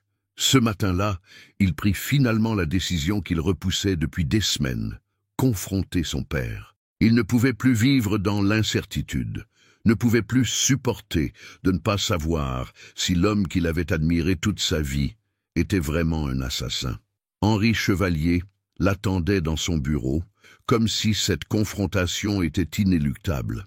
À 70 ans, le patriarche n'avait rien perdu de sa prestance, mais Benoît remarqua les rides nouvelles qui marquaient son visage, la lassitude qui voilait son regard autrefois si perçant. « Papa, il faut qu'on parle. »« Je sais pourquoi tu es là, mon fils. » Henri se leva et se dirigea vers le bar de son bureau, se servant un verre de cognac malgré l'heure matinale. « Ta femme t'a quitté. Mes espions m'ont informé qu'elle était retournée dans son taudis de Montreuil. » Ne parlez pas d'elle comme ça. Allons, Benoît, cette petite a toujours été un élément perturbateur. Je t'avais prévenu qu'il ne fallait pas s'attacher. Benoît sentit la colère monter en lui. Un élément perturbateur? Papa, je suis amoureux de cette femme. Elle est ma vie. Ta vie? Henri eut un rire sans joie. Ta vie, Benoît, c'est cette entreprise que 3 générations de chevaliers ont bâtie. Ta vie, ce sont les 800 salariés qui dépendent de nos décisions. Ta vie, c'est l'héritage que tu transmettras à tes enfants. À quels enfants? Élise est partie, papa. Elle est partie parce qu'elle a découvert la vérité. Quelle vérité? Le ton de Henri s'était durci. Benoît posa le dictaphone sur le bureau de son père. Cette vérité-là. Un silence pesant s'installa. Henri regardait l'appareil comme s'il s'agissait d'un serpent venimeux. Pierre Dubois, murmura-t-il finalement.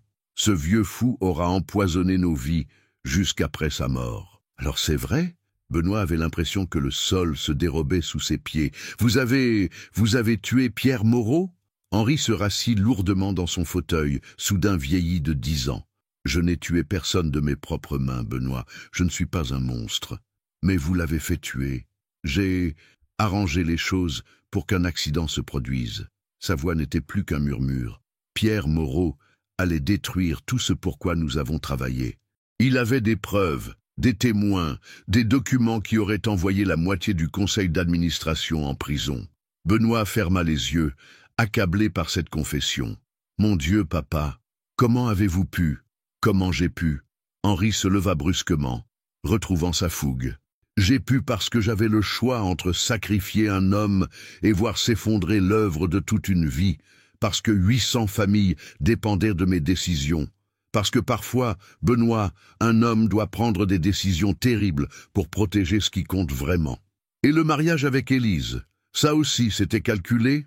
Henri eut un sourire amer. Tout était calculé, mon fils. Épouser la fille de la victime était le coup de génie parfait. Qui oserait accuser une famille d'avoir tué un homme quand elle a épousé sa fille et pris soin de sa veuve? Vous êtes un monstre. Je suis un homme d'affaires, rugit Henri. Et toi, tu es mon héritier? Tu crois que cette entreprise s'est construite avec des bons sentiments? Tu crois que nos concurrents hésitent à nous poignarder dans le dos si l'occasion se présente? Le monde des affaires, Benoît, c'est la guerre. Et à la guerre, on fait parfois des choses qu'on préférerait éviter. Benoît regardait son père avec un mélange de dégoût et de pitié. Cet homme qu'il avait admiré, respecté, craint parfois, n'était plus qu'un vieillard aigri qui tentait de justifier l'injustifiable. « Et moi ?» demanda-t-il d'une voix blanche. « Vous m'avez manipulé moi aussi? Mon mariage, mes sentiments pour Élise, tout cela faisait partie de votre plan? » Au début, oui. Henri sembla hésiter, puis soupira. « Au début, je pensais que tu jouerais ton rôle, que vous resteriez des étrangers polis, et que cette mascarade nous protégerait définitivement. Mais quand j'ai vu que tu tombais vraiment amoureux d'elle, quoi? J'ai eu peur que l'amour te rende faible, peur que tu finisses par choisir cette fille plutôt que ta famille. Et j'avais raison, n'est-ce pas? Regarde où nous en sommes aujourd'hui. » Benoît se leva, n'en pouvant plus de cette conversation. « Papa, vous avez détruit ma vie. Vous avez tué l'homme que cette femme adorait, puis vous me l'avez donné comme épouse. Comment voulez-vous qu'elle me pardonne? Comment voulez-vous que je me pardonne? Tu n'as rien à te pardonner. Tu ne savais rien. Mais maintenant je sais, et je ne peux plus vivre avec ça. » Henri se leva à son tour, tentant une dernière fois de convaincre son fils. « Benoît, réfléchis. Cette femme t'a quitté au premier obstacle. Elle n'a même pas essayé de comprendre, de pardonner. Est-ce vraiment cela, l'amour? Elle a découvert que son mari était le fils de l'assassin de son père. Qu'auriez-vous fait à sa place? J'aurais choisi l'avenir plutôt que le passé. J'aurais choisi l'homme que j'aimais plutôt que la rancune. Comme maman l'a fait, la question claqua comme un fouet. Henri blêmit. Que veux-tu dire? Maman savait, n'est-ce pas? Elle a toujours su quel genre d'homme vous étiez vraiment. C'est pour ça qu'elle a passé les dernières années de sa vie à éviter votre regard, à s'enfermer dans ses œuvres caritatives. Elle ne pouvait plus supporter de partager votre lit en sachant de quoi vous étiez capable. Henri s'effondra dans son fauteuil. Pour la première fois depuis le début de cette conversation, il semblait véritablement brisé. Ta mère était une sainte. Elle méritait mieux que moi. Et Élise mérite mieux que nous tous. » Benoît se dirigea vers la porte, mais la voix de son père l'arrêta. « Qu'est-ce que tu vas faire? »« Je ne sais pas. D'abord, je vais essayer de reconquérir ma femme. Ensuite, il se retourna vers Henri. Ensuite, il faudra que vous payiez pour vos crimes, d'une manière ou d'une autre. Tu ferais ça, tu dénoncerais ton propre père. Pour elle, oui, pour elle, je détruirais cet empire de mes propres mains s'il le fallait. » Madame, quand Benoît quitta le bureau de son père, il avait l'impression d'être un homme nouveau, libéré du poids des illusions, débarrassé de l'admiration aveugle qu'il portait au patriarche. Il voyait enfin clairement ce qu'il devait faire. Il se rendit immédiatement à Montreuil, dans le petit appartement où s'était réfugiée Élise. Elle lui ouvrit la porte et il fut frappé par sa maigreur, par les cernes qui creusaient ses yeux. Elle aussi souffrait de leur séparation. « Qu'est-ce que tu veux ?» demanda-t-elle d'une voix lasse. « Te dire la vérité, toute la vérité. Je la connais déjà. Non, Élise, tu connais les crimes de mon père, mais tu ne connais pas mes sentiments. Tu ne sais pas à quel point je t'aime, à quel point cette séparation me détruit. » Elle le regardait sans dire mot, et il lut dans ses yeux qu'elle l'aimait encore, malgré tout. « Élise, je vais faire arrêter mon père. Je vais témoigner contre lui, donner aux autorités tout ce que je sais. L'entreprise sera probablement détruite, notre fortune confisquée. Je perdrai tout. Pourquoi? Parce que c'est juste, et parce que je veux être digne de toi. » Elle s'appuya contre le chambranle de la porte, les jambes soudain faibles. « Tu ferais vraiment ça? Tu sacrifierais tout pour moi? » « Non, Élise, je ne le ferai pas pour toi. Je le ferai pour nous. Pour avoir une chance de construire quelque chose de vrai, de propre, pour que nos enfants, s'ils naissent un jour, puissent être fiers de leur père. » Une larme roula sur la joue d'Élise. Pour la première fois depuis 3 semaines, Elle osait espérer que leur amour pourrait survivre à cette épreuve. « Et si je ne reviens pas, et si je ne peux pas te pardonner, alors j'aurai au moins la consolation d'avoir fait ce qui était juste. » Elle le regardait, cet homme qu'elle aimait malgré elle, cet homme prêt à tout sacrifier pour racheter les fautes de son père. Et dans ce regard, Benoît lut quelque chose qui ressemblait à de l'espoir. « Donne-moi du temps, » murmura-t-elle. « J'ai besoin de temps pour digérer tout ça, pour comprendre qui tu es vraiment. J'attendrai le temps qu'il faudra. » Quand il repartit de Montreuil ce jour-là, Benoît savait que la partie la plus difficile commençait. Il devait maintenant trouver le courage de détruire l'empire de son père pour racheter l'honneur de sa famille et espérer qu'Élise lui donnerait une seconde chance de mériter son amour. 2 ans après le procès qui avait bouleversé Paris, l'automne dorait les feuilles des marronniers du cimetière du Père-Lachaise. Élise se tenait devant la tombe de son père, une simple pierre tombale ornée d'une inscription gravée « Pierre Moreau, ingénieur intègre, père aimant ». La vérité a fini par triompher. Près d'elle, Benoît déposait un bouquet de chrysanthèmes blancs, ces fleurs qu'aimait tant Pierre Moreau selon les souvenirs que sa fille avait partagés. Il venait ici chaque année à la même date, le jour anniversaire de l'effondrement qui avait changé le cours de leur vie. « Papa !» murmura Élise en s'agenouillant près de la tombe. « Je voulais te dire, Benoît et moi, nous recommençons. Pas comme avant, pas avec des mensonges et des arrangements, mais pour de vrai cette fois. » Sa main trouvait naturellement celle de Benoît, leurs doigts s'entrelaçant avec cette évidence tranquille qui caractérise les amours véritables. Il avait fallu du temps, beaucoup de temps, pour que leurs blessures se referment, pour qu'ils apprennent à se faire confiance à nouveau. Après le procès d'Henri, ils avaient pris leur distance, chacun ayant besoin de se reconstruire individuellement, avant de pouvoir envisager un avenir commun. Élise avait repris ses études, passant un master en droit social pour mieux défendre les droits des travailleurs. Benoît, de son côté, avait créé sa propre agence d'architecture, spécialisée dans la rénovation de logements sociaux, mettant enfin ses compétences au service de ses convictions. Leurs retrouvailles s'étaient faites progressivement, d'abord par des dîners occasionnels, puis des week-ends partagés, enfin cette cohabitation apaisée qu'ils avaient redécouverte 6 mois plus tôt. Ils habitaient désormais un appartement du 11e arrondissement, modeste mais lumineux, qu'ils avaient aménagé ensemble selon leurs goûts communs. « Tu crois qu'il approuverait » demanda Benoît en regardant la tombe de Pierre Moreau. « J'en suis certaine. » Élise se releva, essuyant les larmes qui perlaient à ses yeux. « Papa m'a toujours dit que le plus important, ce n'était pas d'où on venait, mais où on allait.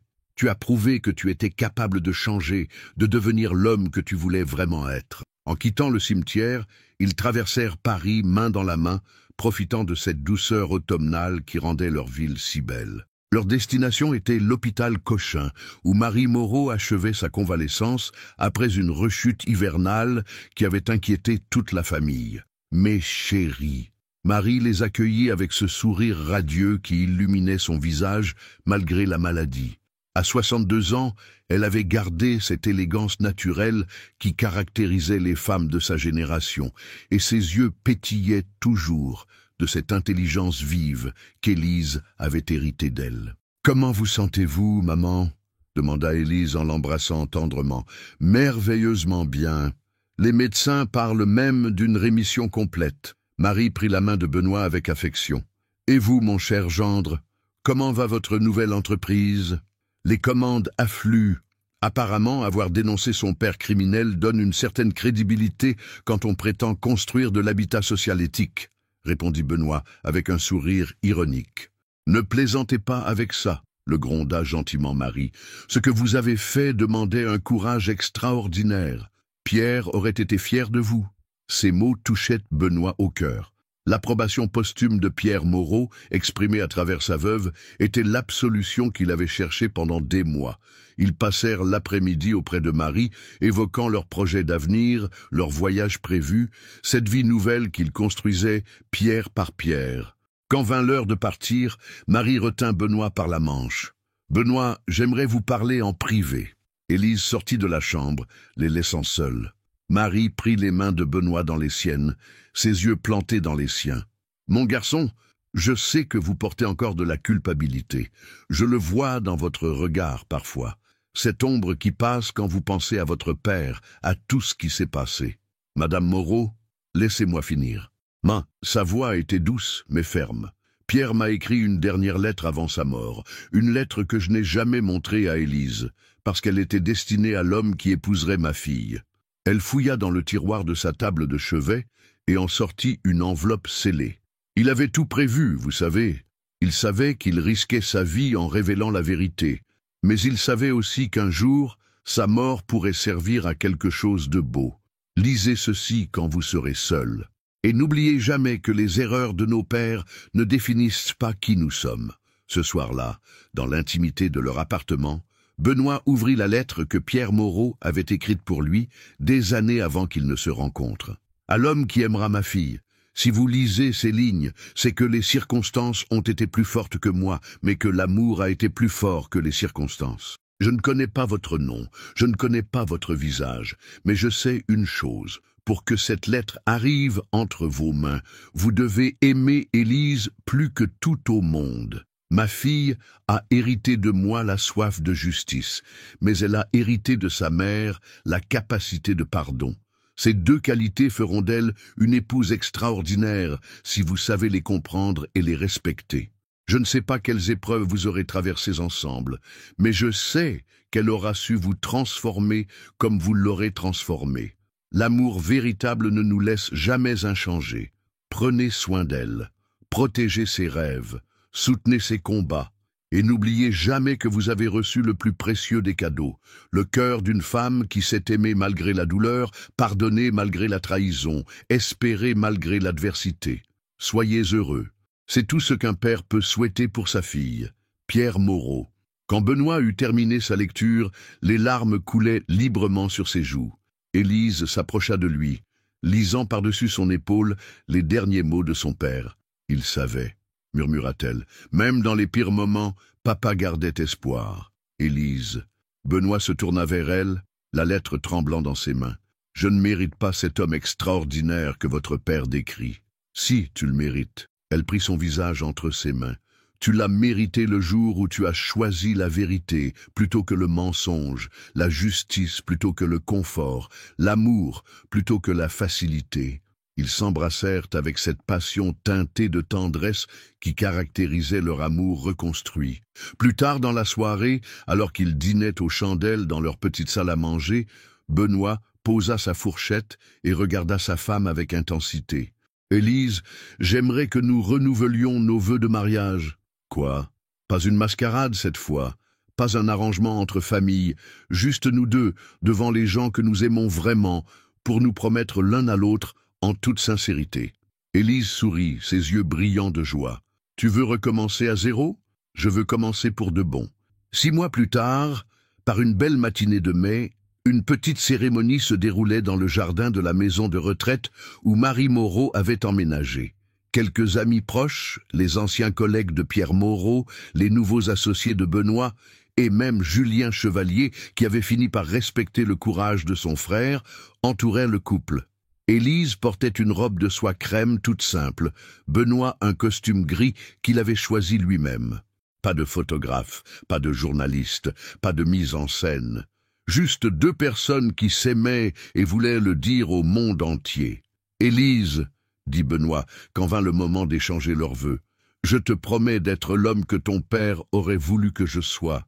Je te promets de me battre chaque jour pour mériter ton amour. Je te promets que plus jamais le mensonge ne s'immiscera entre nous. »« Benoît, répondit Élise, les larmes aux yeux, je te promets d'aimer non pas malgré ton passé, mais grâce à l'homme qu'il a fait de toi. Je te promets de construire avec toi un avenir digne des sacrifices que nous avons consentis. Je te promets que notre amour sera plus fort que tous les secrets. » Quand ils s'embrassèrent cette fois-ci, c'était vraiment pour la première fois.